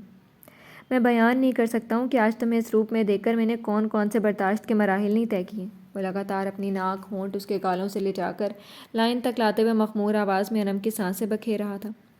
اس روپ کو 2 بار بگاڑ کر بدلا تو لیا تھا آپ نے؟ یزدان نے بے ساختہ چہرہ اٹھا کر انم کی طرف دیکھا اور وہ ایک دم سے زور سے ہنس دیا، خماری کے بوجھ سے لبریز دل فریب ہنسی۔ انم نے آنکھیں کھولی۔ بقول خود آپ نہ سر پھرے ہیں ایک دم۔ ہنستے ہوئے یزدان کے گال پر ایک انگلی ہلکے سے ماری تھی۔ مہندی کی خوشبو سے یزدان کی سانسیں بہکی۔ یہ ناول آپ کتاب نگری یوٹیوب چینل پر پڑھ اور سن رہے ہیں۔ میرے جان و دل، بندہ بشر ہی ایسا ہے، تمہیں یہ پہلے ہی سوچنا چاہیے تھا، اس دل میں بسانے سے پہلے۔ وہ مسکرائے اور اس نے انم کی اتھل پتھل ہوتی دھڑکنوں کو چھوا تھا۔ انم نے بہت تیزی سے اس کے سینے میں ہی چھپ کر اپنا آپ چھپایا تھا۔ اس نے 2 انگلیوں سے انم کی ٹھوڑی جکڑ کر اس کا گلال ہوتا چہرہ زبردستی اٹھایا۔ انم کے ہونٹوں پر مٹے ہوئے مصنوعی رنگ کا عکس بڑا قاتلانہ تھا، اس پر سے ان پر تھرکتی شرم میں ڈوبی مسکراہٹ اور کچھ کہنے کی لرزش۔ بے ساختہ یزدان نے کبھی پڑھا ہوا ایک شعر اس کے لبوں کے پاس بہت ہی خوبصورت لب و لہجے میں کہہ سنایا تھا۔ مرجان لب لال تو مرجان میرا قوت، یا قوت نہ ہم نام لب لال تو یا قوت۔ میری جان تیرے لبوں کی سرخی میری غذا کی طرح ہے، یعنی میرے دل اور روح کی خوراک ہے۔ اے میری جان، تمہارے لبوں کو یاقوت پکاروں یا غذا، یعنی تمہارے لبوں کو اپنے ہونٹوں پر سجا لوں یا پھر دن رات ان کے رس کو پیتے ہوئے روح تک کو تقویت دیتا رہوں۔ فارسی کا یہ شعر ایسا لگ رہا تھا بس انم کے لبوں کے لیے ہی کہا گیا تھا۔ وہ ان پر اپنے سلگتے ہونٹ رکھ کر یاقوتی لبوں کی مٹھاس سے پیاسے دل کو قوت بھری غذائیت دے رہا تھا۔ دھیرے دھیرے کمرے کی ہر شے خاموشی اختیار کرتی بس یزدان کی محبتیں شمار کر رہی تھی۔ یزدان وہ مکمل اس کی مدہوشی میں کھویا ہوا تھا اور انم کی انگلیاں اس کے بالوں میں سرسرا رہی تھی۔ لبوں سے بس نکلی اور اس نے انم کو خود میں سمیٹ کر کروٹ بدلی تھی۔ آپ کو معلوم ہے واسق نے کیا کیا؟ یہ جو موقع ہاتھ آیا تھا وہ تو ہاتھ سے جانے نہیں دے سکتی تھی۔ کب سے تو وہ منتظر تھی کہ کوئی ایسا لمحہ میسر ہو جائے جس میں وہ یزدان نہ ہو کر بس اس کا ہو جائے۔ وہ جو بھی کر چکا تم پریشان مت ہو، اسے سدھارنا مجھے آتا ہے۔ وہ تو اس میں گم سا تھا، پھر بھی گول مول سے جواب دے کر انم کی ساری حص اپنی طرف مبذول کروانے کے لیے مدہوش سا تھا۔ مجھے ایسا کیوں لگ رہا ہے یزدان، آپ جان بوجھ کر مجھ سے کوئی الگ ہی گیم کھیل رہے ہیں؟ اس بار جب وہ مدھم سا بولی، یزدان نے سر اٹھا کر انم کا چہرہ دیکھا۔ میرا گیم کھیلنے کا مقصد صرف اتنا ہے کہ میں اپنی بہن کو عزت سے رخصت کر دوں، اور کچھ نہیں۔ پہلی بار انم ایک دم لاجواب ہو چکی تھی۔ انو تمہیں مجھ پر یقین ہے نا؟ پھر کیوں پریشان ہوتی ہو؟ انم کے چہرے پر اپنے ایک ہاتھ کو پھیر کر آواز مدہوش تہی پر محبت سے لبریز تھی۔ یزدان آپ مجھ سے محبت کرتے ہیں نا؟ انم نے دونوں ہاتھ اس کے گالوں پر رکھے، سوکھ چکی مہندی کی مہک یزدان کی سانسوں میں بس چکی تھی۔ یہ تمہیں پوچھنے کی ضرورت نہیں ہے۔ وہ جھکا اور اس نے انم کی پیشانی پر اپنے لب رکھ کر ایک آسودہ سانس لی تھی۔ تو بس ایک بار میری صرف سن لیں، میں کچھ نہیں منواؤں گی آپ سے، کچھ نہیں پوچھوں گی آپ سے۔ ایک بار آپ نے اریبہ سے کہا تھا انم میری ہمراز ہے، اس کے راز میرے اور میرے راز اس کے، تو بس میری ایک الجھن دور کر دیں۔ یزدان نے انم کی آواز کا بھیگا پن محسوس کرتے ہوئے بس گہری سانس بھری۔ اوکے، بولو کیا بولنا ہے؟ یزدان نے گہری سانس لے کر اسے اپنی باہوں سے آزاد کیے بنا ایک ہاتھ بڑھا کر تکیہ کھینچا اور انم کو لیے سیدھا لیٹ گیا۔ اتنی دیر میں وہ بس اس کے سینے پر ہاتھ رکھ کر ٹھوڑی ٹکائے اسے دیکھ رہی تھی۔ یزدان کی نگاہیں اس پر بھٹکی تھیں، اس کی ذرا سی پہل نے ان کے روپ کو دو آتشہ کر دیا تھا۔ ایک ہاتھ بڑھا کر اس نے انم کے بالوں میں انگلیاں چلائیں۔ واسق نے جو کچھ دعا کے ساتھ کیا وہ جانتے ہیں نا؟ پہلا سوال جس بات کے متعلق تھا، یزدان نے بس آنکھیں بند کر کے کھولیں۔ ہاں، وہ جھوٹ نہیں بولتا تھا، تو اب بھی اقرار کر لیا اور انم متعجب سے ہو کر اٹھ کر بیٹھ گئی۔ یزدان پھر آپ کو کیسے گوارا ہوا کہ آپ ایسے شخص کے ساتھ اپنی بہن کی رخصتی کر دیں جس نے ہماری دعا کے ساتھ اتنا برا سلوک کرنا چاہا؟ اسے صرف حیرت نہیں ہوئی تھی، اس نے غم و غصے سے یزدان کے کھلے سینے پر ایک ہاتھ مارا تھا، مگر بہت آہستہ سے۔ نو ٹونٹ، نو فائٹ، بس اپنی الجھن دور کرو۔ اس نے انم کا ہاتھ اپنے ہاتھ میں جکڑ کر دوبارہ اسے اپنے سینے پر ٹکا کر ہاتھ کمر میں ڈال دیے۔ آپ کو یقین ہے واسق کے ساتھ دعا خوش رہے گی؟ خالہ کا جلد بازی کا فیصلہ درست ہے۔ انم نے ایک بار پھر چہرہ اٹھا کر یزدان کی آنکھوں میں دیکھا۔ ٹرسٹ می، دعا اپنے شوہر کے ساتھ بہت خوش رہے گی، جیسے ہم دونوں ہیں، جیسے پپا شانی ہیں، جیسے مرتضیٰ صبا ہیں۔ بس تم مجھ پر بھروسہ رکھو، میں سب ٹھیک کر دوں گا۔ دھیما دھیما سا یقین بخشتی وہ پیار سے گندھی آواز اور آنکھوں کا اعتبار۔ انم کی ساری الجھنیں، ساری فکر دور ہو گئی۔ حقیقت تو یہی تھی، یزدان کے ہوتے ہوئے کس بات کا خوف؟ وہ یقیناً کچھ سوچے ہوئے تھا جو اتنا مطمئن تھا۔ آئی لو یو مائی پتھر ہیرو۔ بے ساختہ اپنا چہرہ بڑھا کر اس نے یزدان کے گال چومے، پھر اس کے سینے پر سر رکھ کر وہ کس کر اس سے لپٹ کر آنکھیں موند گئی۔ یزدان ان لمحات کی سرشاری میں گم بس آنکھیں بند کیے ہوئے بس چاہتوں کی دیس میں تھا۔ ویسے انو، یہ صبا کی لڑائی مرتضیٰ سے کتنے دن سے چل رہی ہے؟ چند لمحوں کی خاموشی کو یزدان کی آواز نے توڑا تھا۔ ہولے ہولے انم کے بالوں میں انگلیاں پھیرتے ہوئے اب وہ آنکھیں کھول کر پوچھ رہا تھا، انداز پر سوچ تھا۔ اس دن سے جس دن سے رخصتی ہوئی تھی، مگر وہ صرف معمولی سے ناراضگی تھی، پر آج واش روم میں جو سنا نا، تو مجھے سبھی پر بہت غصہ آ رہا ہے۔ ابھی جا کر اسے پکڑتی ہوں اور 2 چماٹ بھی لگاؤں گی۔ انم کو بتاتے ہوئے یہ بھی یاد آ گیا کہ وہ کیا سوچے ہوئے تھی۔ بڑے جوش سے وہ سینے سے اٹھی اور او مائی کیوٹی پائی، اپنی دیورانی کو مارے گی۔ یزدان نے صورت سے انم کا بازو کھینچ کر اپنے پاس ہی لٹایا اور ایک ٹانگ اس کے پیروں پر رکھ کر وہ کوہنی کے بل ہو کر انم کی شکل دیکھنے لگا۔ ہاں، مار سکتی ہوں، آخر دوست ہوں، بڑی بھابھی بھی ہوں۔ مرتضیٰ بیچارے کو کتنا دکھ پہنچا، میرا پیارا سا بھیا۔ ہائے رے، یہ ان کی معصومیت، ایک ساتھ سب سے ہمدردی اور محبت جتانا۔ میں بات کروں گا سبھی سے، وہ دھیمے سے مسکرایا۔ ہائے سچ یزدان، آپ کتنے اچھے ہیں۔ خوشی اتنی ہوئی کہ وہ کروٹ بدل کر فوراً اس سے لپٹی تھی۔ کل رات سے تو گالیاں دے رہی ہو۔ جیسے ہی اس نے شکوہ کیا، انم نے ترنت اس کا چہرہ دیکھا تھا۔ یزدان سنجیدہ تھا۔ نہیں، گالیاں تو نہیں دیں، گالیاں تو دے ہی نہیں سکتی، بس ناراض ہوں آپ سے، وہ بھی بہت زیادہ۔ 2 بار میری تیاری بگاڑی تھی آپ نے۔ اس کی معصوم ناراضگی پر اس نے خود کو دیکھتی انم کی پیشانی پر پیشانی ہلکے سے ماری۔ آپ کی ناراضگی سر آنکھوں پر، بٹ ابھی مجھ سے باتیں کرو، مجھے کچھ دیر میں نکلنا ہے، جب تک ہوں بس بولتی جاؤ۔ سیدھے لیٹتے ہوئے وہ مسکرا کر آنکھیں بند کر گیا، بس اسے سننا تھا۔ یزدان، کہاں جانا ہے؟ کم سے کم 2 دن تو کام سے چھٹی لے لیتے، کل تو اتنے کام ہیں اور آپ کو بس اپنے کام کی پڑی ہوئی ہے۔ ادھر ہر وقت ضرورت رہے گی آپ کی، اور پھر میں کل اتنا تیار ویار ہو کر کسے دکھاؤں گی؟ شکایتی انداز میں بولتے بولتے آخر کے جو 2 جملے ادا ہوئے، یزدان نے آنکھیں کھول کر گردن موڑی۔ مجھے، اور صرف مجھے، تمہارے ہر روپ کو تو میں اپنے دل میں قید کر لوں گا، کبھی بندہ بشر مر بھی جا۔ یزدان، خدا کے واسطے کبھی ایسی باتیں مت کیجیے گا۔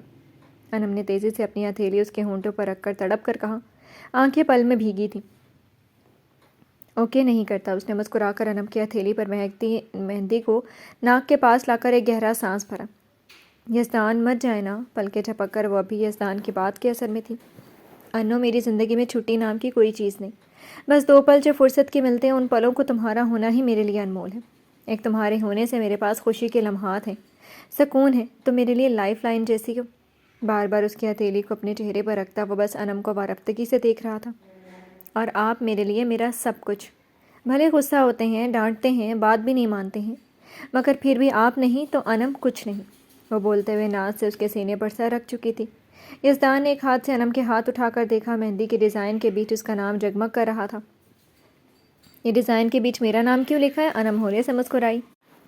اچھا لگ رہا ہے نا؟ دعا اور صبا کی مہندی کے ڈیزائن میں بھی ان کے دلہا کا نام لکھا جائے گا۔ نیچے ایک دادی جی کہہ رہی تھی کہ اس رات جس کا نام لکھ دیا جائے وہ نام دل پر ثبت ہو جاتا ہے، اس لیے میں نے آپ کا نام لکھوا لیا۔ اس کے سینے پر سر رکھے وہ خوشی خوشی بتاتے یزدان کی توانا دھڑکن بھی سنتی مسرور سی تھی۔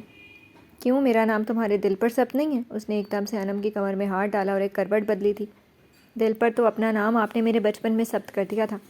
انم نے مسکراتے ہوئے یزدان کی مغرور کھڑی ناک چٹکی میں دبا کر ہلائی۔ اچھا دیکھوں تو ذرا۔ وہ ایک دم سے شریر ہوا۔ یزدان! انم اس کی آنکھوں میں دیکھنے سے شرماتی ہوئی سمٹی۔ یزدان نے اسے خود میں سمیٹا تو سانسوں کی لے ایک ہوکر ساز سے کمرے کے ہر سو بکھرنے لگی تھی۔ آنے والے ہر پل سے کچھ دیر کے لیے آنکھیں چرا کر محبت بس ایک ہی منظر کو اپنی آنکھوں میں بسا کر مدہوش سا مسکرائی تھی۔ یہ ناول آپ کتاب نگری یوٹیوب چینل پر پڑھ اور سن رہے ہیں۔ ٹھیک انہی پلوں میں جب محبت قرب حاصل کرنے کے لیے 2 دلوں کو اپنے پروں میں سمیٹ چکی تھی، ایک کمرے میں بیٹھی ہوئی دعا بس ساکت سی اپنی ہی سوچوں کی جنگ سے اداس سی نظر آ رہی تھی۔ محبت کے پنچھی جانتے تھے یہ اداسی، یہ بے چینی بس کچھ لمحوں یا دنوں تک کی تھی۔ ایک دن کمشنر وجدان کے گھر کے ہر فرد کو وہ اپنے پروں میں سمیٹ کر عشق کی دولت سے مالا مال کر دیں گے۔ نیچے اب دھیرے دھیرے خاموشی بڑھنے لگی تھی۔ کل صبح جلدی اٹھنا تھا، اس لیے لوگ اب سونے کی تیاری میں لگ گئے تھے، اور پھر جس کو جہاں جگہ ملی وہ وہیں تھک کر سو چکا تھا۔ بس وہی تھی جو جاگ رہی تھی، اس کی آنکھوں سے نیند روٹ چکی تھی۔ بیڈ پر بیٹھی وہ ہیڈ بورڈ سے ٹیک لگائے ایک ہی نقطے کی طرف دیکھتے ہوئے خالی ذہن کے ساتھ نہ جانے دیوار پر کیا تلاش کر رہی تھی۔ مہندی کے ملٹی کلر کا دوپٹہ اب بھی سر پر اسی طرح سے ٹکا ہوا تھا جیسے سیٹ کیا گیا تھا۔ پھولوں کے زیور بھی تن پر سجے ہوئے تھے اور ہاتھوں پیروں میں واسق کے نام کی مہندی سجا دی گئی تھی۔ دعا نے اپنے دونوں ہاتھ اٹھا کر دیکھے۔ مغموم اور اداس نگاہیں مہندی کے ڈیزائن میں الجھی دل کو کچھ اور اداس کر گئی تھیں۔ سینے کے اندر کہیں نہ کہیں ایک آگ سے سلگ کر اس کے اندر دھواں سا پھیلاتی گھٹن پیدا کر رہی تھی، پر اس نے جیسے قسمت سے سمجھوتا کر کے خود کو سمجھا لیا تھا۔ اپنے ماں باپ کی عزت پر سر جھکانے والی لڑکیوں کے دلوں میں بغاوت اٹھتی ہی نہیں تھی۔ وہ قربان ہو جاتی ہیں مگر حرف اف نہیں لاتی، وہ بھی نہیں لائے گی۔ اس نے سب کچھ اپنے اللہ اور ماں باپ کی رضامندی پر چھوڑ کر خود کو مطمئن کر لیا تھا۔ دعا نے گہری سانس لے کر سارے آنسو اندر کہیں اتار کر دفن کر لیے اور ہاتھ دوبارہ گود میں رکھ کر گردن موڑی۔ اس سے کچھ فاصلے پر سوئی صبا کچھ دیر اس سے باتیں کرتے بے خبر ہو گئی تھی۔ وہ تھک گئی تھی تو اس کے لیے جاگنا بہت مشکل تھا۔ دعا نے مسکرا کر سوئی صبا کو دیکھا۔ اچھی دوست اور اچھی بھابھی، کتنی پیاری لگ رہی ہے چشمش، وہ سوچ کر مسکرائی، اور اس نے پیار سے صبا کے اوپر کمفرٹر برابر کیا اور بہت آہستگی سے وہ بیڈ سے اتری تھی۔ 2 رات سے مسلسل جاگنے اور رونے سے اس کے سر میں رہ رہ کر درد کی ٹیسیں اٹھ رہی تھیں۔ رات کا کھانا بھی اس نے انم کے بہت اصرار کے باوجود نہیں کھایا تھا۔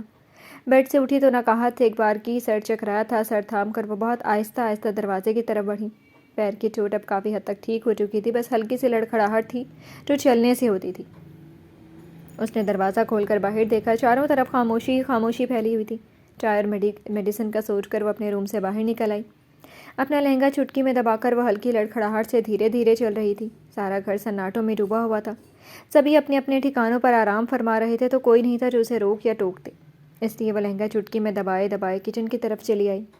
دعا دبے دبے قدموں سے کچن تک آئی تھی۔ کچن کی لائٹس آف تھیں، بس چولہے کی روشنی سے اور باہر سے آنے والی مدھم روشنی سے اس نے کسی کو چولہے کے پاس کھڑے دیکھا تھا۔ کالے لباس میں ملبوس اس وقت اور کون ہو سکتا تھا؟ بھیا اس وقت کہاں جا رہے ہیں؟ دعا نے سوچا اور بہت آہستہ آہستہ قدموں سے وہ چولہے تک آ گئی۔ آپ کہیں جا رہے ہیں؟ کالی آستین والے بازو پر ہاتھ رکھ کر اس نے نرمی سے پوچھا، پر باقی کے جملے اس کے ہونٹوں سے ادا ہی نہیں ہو سکے تھے۔ وہ بری طرح سے ٹھٹکی تھی۔ ادھر شاکر بھی متعجب ہو چکا تھا۔ وہ جو اپنے خیالوں میں کھویا ہوا چولہے کے پاس کھڑا تھا، کسی کی موجودگی کا اسے احساس نہیں ہوا تھا، مگر جب دعا نے اسے یزدان سمجھ کر بازو تھام کر پوچھا تو وہ بری طرح سے چونکا تھا۔ پلٹ کر جو دیکھا تو اس کی نگاہیں تک ساکت ہو گئیں۔ اس طرح اس کا اور دعا کا سامنا ہوگا یہ تو خواب و خیال میں ہی نہیں تھا۔ دعا ساکت سے اسے دیکھ رہی تھی اور شاکر کی نگاہ بھی پہلی بار اس کے چہرے پر ٹک سی گئی تھی۔ اس کی سوزناک روئی ہوئی گلابی آنکھیں اور اداس سا وہ حسن، مہندی کی دلہن کا یہ روپ، کائنات کا سارا رنگ جیسے اس لمحے میں سمٹ کر دو آنکھوں میں سما گیا تھا۔ تم یہاں کیا کر رہی ہو دعا؟ اچانک ہی احسان کی آواز گونجی اور کچن کی لائٹ روشن ہونے سے پہلے شاکر اپنے بازو پر دعا کا ہاتھ ہٹا چکا تھا۔ اس نے بھی تیزی سے ہاتھ دوپٹے میں چھپا لیا۔ چائے پینے آئی ہو؟ لائٹ چلی اور احسان نے خود ہی مسکراتے ہوئے جواب دے دیا اور دعا کو دیکھتا اس کے قریب آ گیا۔ شاکر اتنی دیر میں مڑ کر پھر سے ٹی پین کی طرف سارا دھیان لگا چکا تھا۔ اب اسے فی الحال بھائی بہن سے کوئی مطلب نہیں تھا۔ اس کے پاس ابھی کئی مسائل کے ساتھ اپنی ہی کچھ پریشانیاں تھیں۔ وہ بھیا میرے سر میں بہت درد ہو رہا تھا، اس لیے میں ادھر آئی تھی۔ احسان کو دیکھتے اس کی آنکھیں بھرنے لگی تھی۔ چہرہ جھکا کر وہ فرش کو دیکھتی احسان کو بالکل گڑیا سی لگی تھی، بہت ہی پیاری مگر ملول سی گڑیا۔ پاؤں میں چوٹ لگی ہے تمہارے، ادھر آؤ بیٹھتے ہیں۔ اس نے بڑھ کر دعا کا ہاتھ تھاما اور اپنے ساتھ لگا کر کرسی کھینچی، پھر پہلے دعا کو بٹھایا اور خود دوسری کرسی کھینچ کر بیٹھا تھا۔ شاکر اگر مائنڈ نہ کرو تو ایک کپ اور اضافہ کر لو، پر دعا کی چائے میں شکر کم ڈالنا۔ اس کے مسکراتے ہوئے دیے گئے حکم پر شاکر نے بس سر ہلایا اور وہ مڑ کر چولہے کی طرف گھوم گیا۔ مائنڈ بھی کرنے کا پوچھ رہے ہیں اور سیدھے سیدھے آرڈر بھی جاری ہو ساری ہے، یہ اپنے ولف پینا۔ شاکر نے سوچ کر سر جھٹکا اور چائے بنانے لگا۔ ابھی چائے پی کر میری گڑیا ایک دم فریش ہو جائے گی۔ یزدان دعا کا ہاتھ تھام کر بہت پیار سے اسے جیسے بہلا رہا تھا۔ دعا نے بس ایک نگاہ اسے دیکھا۔ بھیا میں روم میں جاؤں؟ دعا کے لیے یہاں ٹھہرنا مشکل ہو رہا تھا۔ اگر شاکر نہ ہوتا تو وہ اپنے بھیا کے سینے سے لگ کر رو تو لیتی، پر شاکر کے سامنے وہ خود کو کمزور یا مظلوم ہرگز ثابت نہیں کرنا چاہتی تھی، اس لیے آہستہ سے بس اتنا بولی۔ شاکر اتنا بھی سیدھا نہیں ہے کہ یہ تمہیں چائے دینے تمہارے روم تک جائے گا۔ یزدان نے مسکراہٹ دبا کر شاکر کی پشت دیکھی۔ ان دونوں کو دیکھنے سے پرہیز کرتا ہوا بس چائے پر سارا دھیان رکھے ہوئے تھا۔ دعا نے لب بھینچ لی اور پھر سے سر چکا لیا۔ کچھ زیادہ ہی موڈ ٹھیک ہے ولف صاحب کا۔ شاکر کا منہ بنا ہوا تھا، پھر چائے کپس میں انڈیل کر وہ ان لوگوں کے پاس آ گیا۔ چائے ان کے سامنے کپس رکھ کر وہ چلا جاتا کہ یزدان نے پکارا، تم بھی بیٹھو۔ بیٹھنے کا اشارہ دے کر اس نے ایک کپ دعا کی طرف بڑھایا۔ چائے پی لو پھر بات کرتے ہیں۔ اس کا سر تھپک کر اس نے اپنا کپ اٹھا لیا۔ دعا نے جیسے ہی ہاتھ اٹھا کر کپ پکڑنا چاہا، یزدان کی نگاہ اس کی ہتھیلی پر گئی۔ تمہاری مہندی میں کوئی نام نہیں لکھا؟ یزدان نے اپنا کپ رکھ کر دعا کا ہاتھ تھام لیا اور ہتھیلی کھلی، سوکھ کر جھڑتی مہندی کے رنگ گہری سرخی میں تبدیل ہو رہے تھے۔ شاکر بس بے نیاز بنا چائے کا گھونٹ بھر رہا تھا۔ میں نے لکھنے نہیں دیا۔ نہ چاہتے ہوئے بھی آواز تلخ ہوئی اور پہلی بار شاکر کنکھیوں سے دعا کو دیکھ کر مسکرایا، جسے چھپانے کے لیے فوری کپ لبوں سے لگا لیا۔ یزدان نے گہری سانس لی۔ کوئی بات نہیں، لاؤ میں لکھ دوں، بلکہ شاکر ایسا کرو یہاں آؤ، دعا کے ہاتھ پر اس کے دلہے کا نام تو لکھ دو۔ اس نے سنجیدگی سے کہتے ہوئے شاکر کو اشارہ دیا، جہاں دعا نے منہ کھول کر اپنے بھیا کو دیکھا، وہیں شاکر نے بھی جھٹکے سے سر اٹھا کر یزدان کی طرف حیرت بھری نگاہوں سے دیکھا۔ ولف میں اپنے سینے پر انگوٹھے سے اشارہ کرتے ہوئے وہ اچنبھے سے ولف سے پوچھ رہا تھا، جی آپ مہندی لگانے میں ماہر نہیں ہیں؟ وہ مسکراہٹ دباتا بس سنجیدہ تھا۔ بھیا انو کہہ رہی تھی نام لکھنا اچھا ہوتا ہے، جاؤ شاکر وہ لے کر آؤ۔ دعا کے کوئی احتجاج پر دھیان دیے بغیر اس نے چائے کا گھونٹ بھرتے شاکر کو اشارہ دیا۔ وہ کیا؟ شاکر انجان بنا تو ولف نے اسے گھورا۔ جی سمجھ گیا، مہندی کون بول رہے ہیں آپ؟ تیزی سے کھڑے ہو کر وہ کچن کے ایک طرف بڑھا۔ ادھر مہندی کی کون رکھی ہوئی تھی، یہ ولف مجھ سے کیا کیا نہ کروائیں گے۔ شاکر تیرا تو اللہ ہی بھلا کرے۔ اب گردن جھٹک کر اس نے بے چارگی سے سوچ کر کون اٹھا لی۔ دعا سر جھکائے مشکل سے اپنے آنسو ضبط کر رہی تھی۔ یہ بھیا کیا کر رہے ہیں اور کیوں کر رہے ہیں؟ اسے کچھ بھی سمجھ میں نہیں آ رہا تھا۔ شاکر ان کے پاس آیا تو یزدان نے شاکر کے سامنے دعا کی دونوں ہتھیلی پھیلا دی، جہاں ڈیزائن کے بیچ نام لکھنے کی جگہ خالی تھی۔ شاکر نے ایک نگاہ اس کے بھاری دوپٹے والے جھکے سر پر ڈالی اور ذرا سا خم ہو کر کون سے اس نے دعا کے ڈیزائن کے بیچ نام لکھنا شروع کیا۔ دعا نے سر اٹھا کر جھکے ہوئے شاکر کو دیکھا۔ وہ اس کی ذات سے مکمل بے نیاز بس اپنے کام میں مصروف تھا۔ جتنی دیر میں اس نے نام لکھا، یزدان اپنی چائے ختم کر چکا تھا۔ شاکر سیدھا ہوا تو یزدان نے مسکراتے ہوئے دعا کا ہاتھ اپنے ہاتھ میں لے لیا۔ دعا نے تیزی سے پلکیں گرا لی، صرف پلکیں ہی نہیں گری، سر بھی جھک گیا۔ لک دس، اب یہ نام کبھی تمہاری ہتھیلی سے نہیں مٹے گا۔ تمہارا بھائی کبھی تمہیں دکھ نہیں دے سکتا۔ وہ جو بھی کرے گا تمہارے لیے نیک دلی سے کرے گا۔ وہ کیسے برداشت کرے گا کہ اس کی گڑیا خوش نہ رہے؟ اس گھر سے تم پورے عزت اور مان کے ساتھ رخصت ہوگی دعا، اور عزت سے سر اٹھا کر جیو گی۔ دھیمے دھیمے بولتے ہوئے اس نے دعا کا ہاتھ اس کی گود میں رکھا اور اس کا سر چوم کر اس نے چائے کا کپ دعا کے سامنے رکھ دیا۔ چائے پی کر اطمینان سے جا کر سو جاؤ، تمہاری ساری مشکل تمہاری بھائی کی ہوئی۔ شاکر آؤ نکلتے ہیں، ہم لیٹ ہو جائیں گے۔ دعا کا سر تھپک کر بھرپور محبت کا احساس دے کر اس نے خاموش کھڑے شاکر سے کہا اور کرسی پیچھے کھسکائی، پھر تیز قدموں سے چل کر وہ کچن سے نکل گیا۔ شاکر نے جاتے ولف کو دیکھا اور جھکے سر والی دعا کو، پھر ہاتھ میں پکڑی کون کے ساتھ ایک اور چیز دعا کے چائے کے کپ کے ساتھ رکھی اور بہت تیزی سے وہ بھی کچن سے نکلتا چلا گیا۔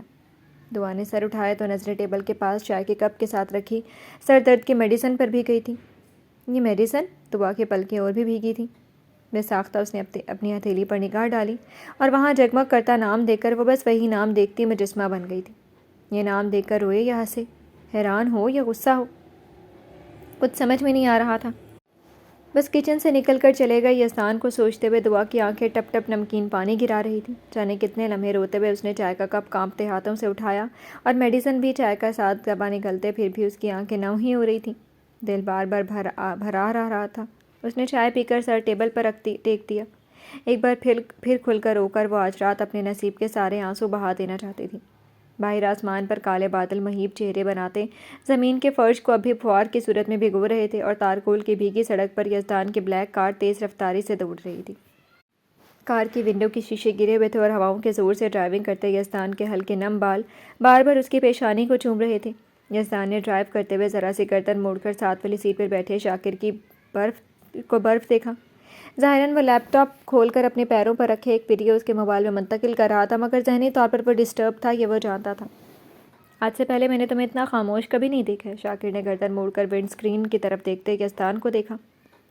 آج سے پہلے آپ کو کام کے دوران باتیں سننے کا کبھی شوق بھی نہیں ہوا تھا باس؟ شاکر کے ہونٹ مسکراہٹ میں پھیلے اور یزدان نے گردن موڑ کر اس کی طرف دیکھا۔ انا میڈم نے آپ کی یہ عادت ختم کر دی ہے؟ شاکر نے اور بھی معصومیت چہرے پر سجا کر، مسکراہٹ اب بھی ہنوز اس کے لبوں پر تھی۔ میری کوئی عادت نہیں ختم ہوئی ہے، مجھے کام کے متعلق بریفنگ چاہیے تھی، تمہاری بکواس سننے کے لیے نہیں بولا تھا۔ یزدان نے گھورتے ہوئے جو روب سے جھڑکا، وہ بس گردن جھٹک کر دوبارہ لیپ ٹاپ کی طرف دیکھتے ہوئے بڑبڑایا۔ میری باتیں اب بکواس لگتی ہیں؟ یزدان نے مسکراہٹ دبائی۔ وہ چڑچڑا سا ہو رہا تھا اور وجہ وہ اچھے سے جانتا تھا۔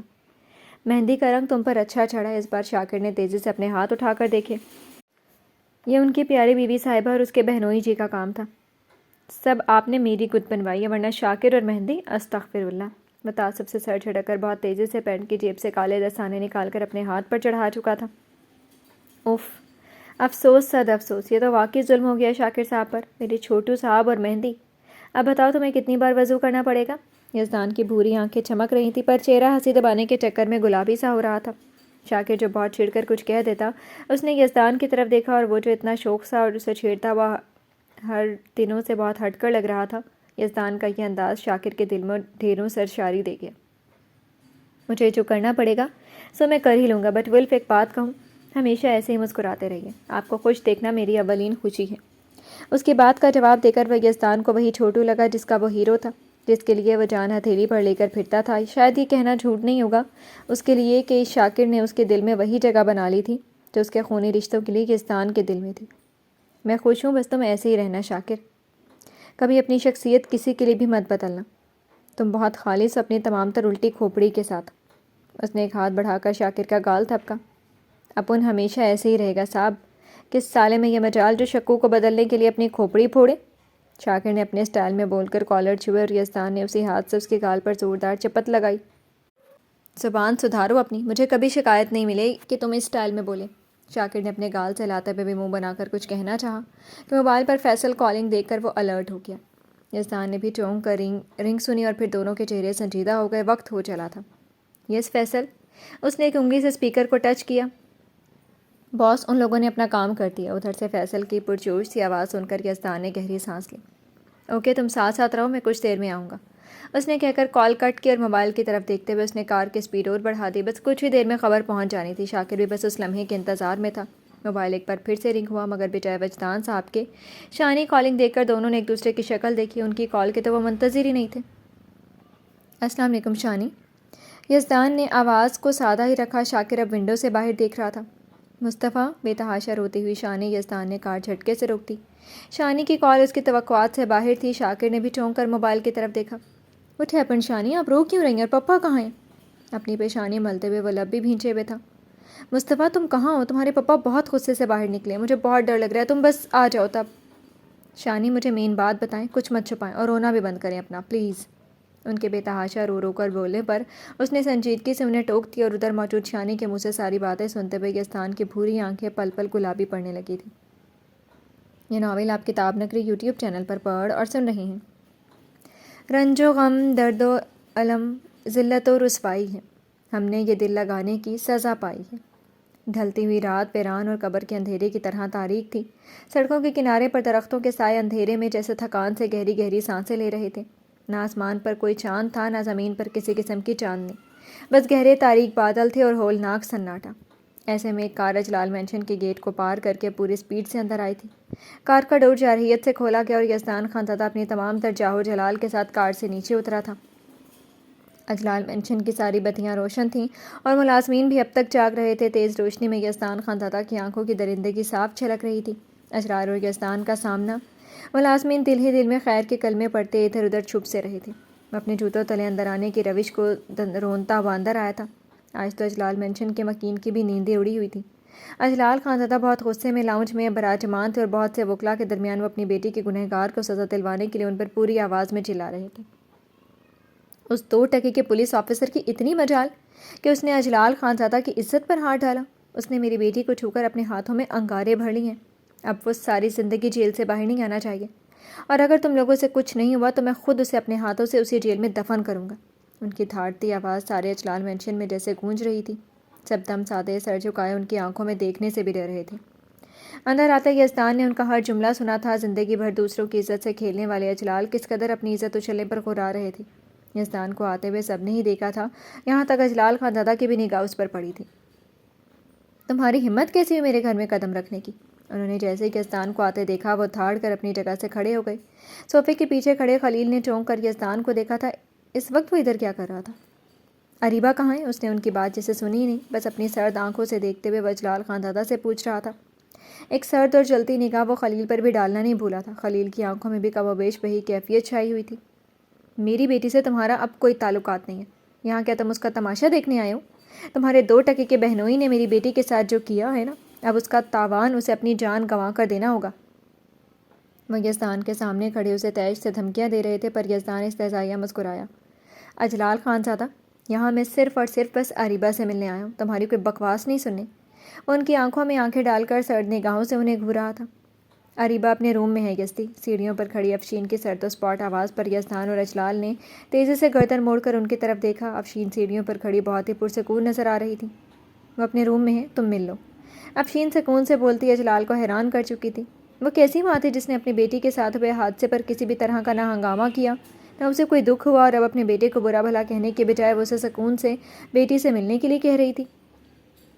یزدان سب کو چھوڑ کر طوفانی رفتار سے سیڑھیاں چڑھتا ہوا اریبہ کے روم تک آیا۔ افشین کی نگاہوں نے دور تک اس کا پیچھا کیا، پھر انہوں نے سب کی طرف دیکھا۔ غصے سے آتش فشاں بنے اجلال، حیران سے وکلا، اور سرد نگاہوں سے دیکھتا خلیل۔ افشین نے بس سر جھٹکا اور وہ دوبارہ سیڑھیاں چڑھنے لگی۔ آج سے پہلے انہوں نے اپنے آپ کو اتنا پرسکون کبھی نہیں محسوس کیا تھا۔ لگ رہا تھا سینے پر دھرا ایک بوجھ جیسے آج ہلکا ہو گیا ہو۔ ادھر یزدان اریبہ کے روم کے دروازے تک پہنچ گیا تھا۔ ایک ہاتھ مار کر اس نے اریبہ کے روم کے دروازے کو دھکیلا تھا۔ دروازہ دھاڑ سے کھلا اور بیڈ پر آرام سے میوزک سنتی اریبہ نے گردن موڑ کر آنے والے کو دیکھا۔ یزدان خان زادہ اندر آ کر دروازہ بند کر رہا تھا۔ اپنے کمرے میں یزدان کی موجودگی سے اریبہ کا دل ڈر کر بری طرح لرزا تھا۔ پھر یہ سوچ کر وہ اپنے گھر میں ہیں اور اس کے پاپا موجود ہیں تو اس نے اپنے ڈر کو دور چھٹک دیا اور اپنے کان سے ہیڈ فون نکالتے ہوئے وہ اٹھ کر بیٹھ گئی۔ یزدان دروازہ بند کر کے سیدھے بیڈ کی طرف آیا تھا۔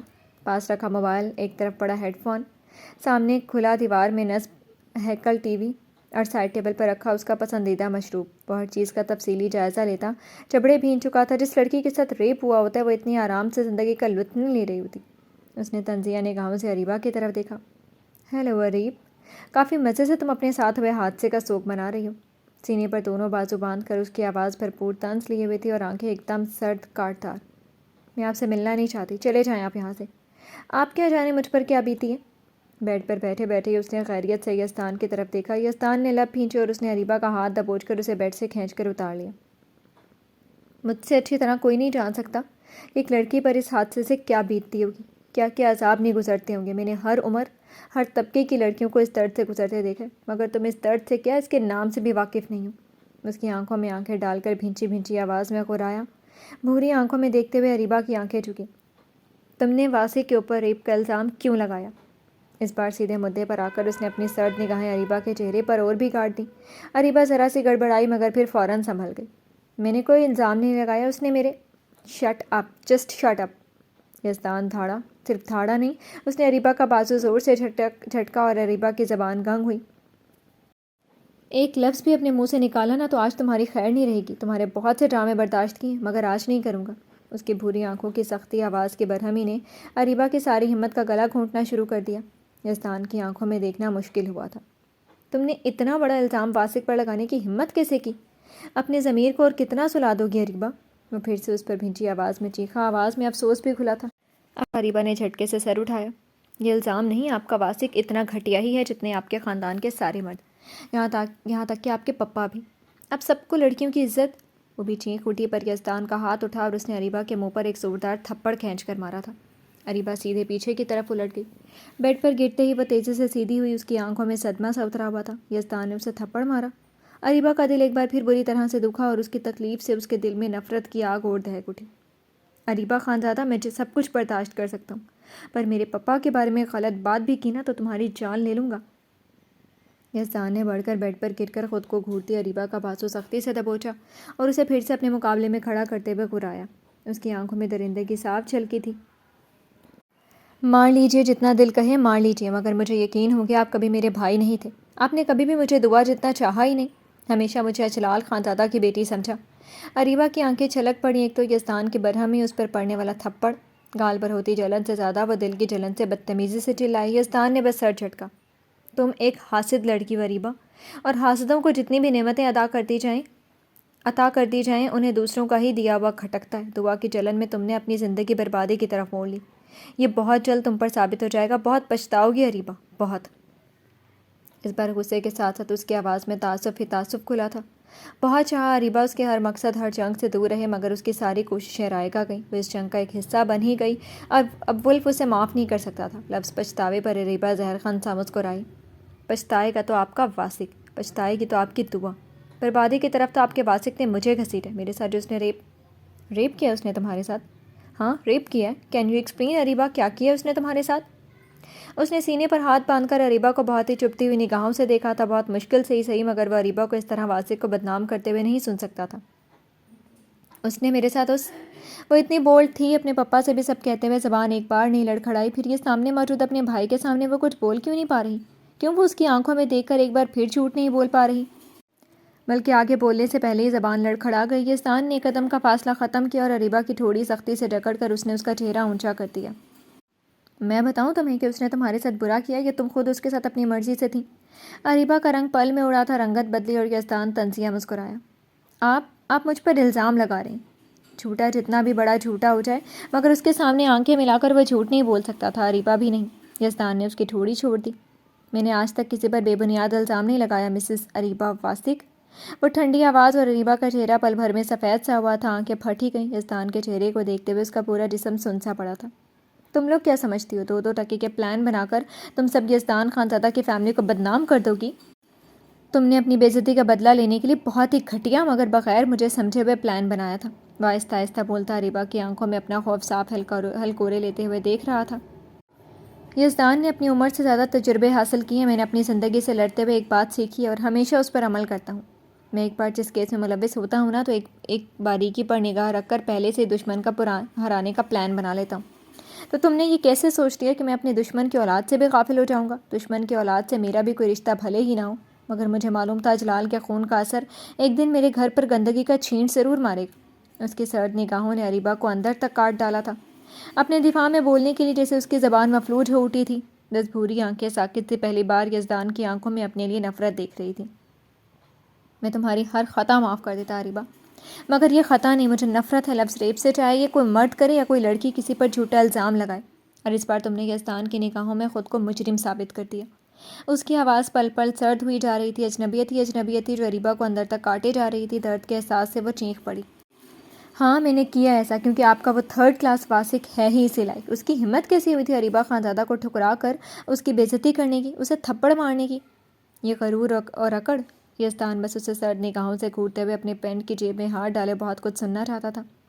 اریبہ ہر چال سے بے خبر بس چینخ رہی تھی۔ اس نے مجھے کہا تھا مجھے ہر مرد کی ہوس ہوتی ہے، محبت نہیں، تو میں نے یہ بات اپنے دل کے خانے میں کسی آگ کی طرح چھپا لی تھی۔ جب بھی موقع ملے گا تو اس آگ کی چلن میں ضرور واسق کو دوں گی اور اسے بھی بتا دوں گی اگر میرے اندر ہوس پیدا ہوتی ہے نا تو وہ بھی ایک ہوسی مرد ہے، جسے عورت کی بس خواہش ہوتی ہے چاہے وہ اس کی بیوی دعا ہو یا جلال کی بیٹی اریبہ۔ وہ زہر ہوتی کہ یزدان کو بس برسوں پرانی افشین لگی تھی۔ نفرت اور انتقام نے اس کے حسین چہرے کو مکروہ کر دیا تھا۔ اریبہ سب کچھ بھول جاتی ہے مگر اپنی بے عزتی نہیں۔ میں نے وہی کیا جو وہ ڈیزرو کرتا ہے۔ میرے لیے اسے پھنسانا کوئی مشکل نہیں تھا۔ وہ پوری آواز میں چیخ رہی تھی۔ یزدان خاموشی سے سب سن رہا تھا، دونوں ہاتھ اپنی پینٹ کے جیب میں ہاتھ ڈالے وہ خاموش تھا۔ اسے ابھی بولنا تھا ہی نہیں۔ جب وہ بولنا شروع ہوتا تو سب کی بولتی بند کر دیتا تھا۔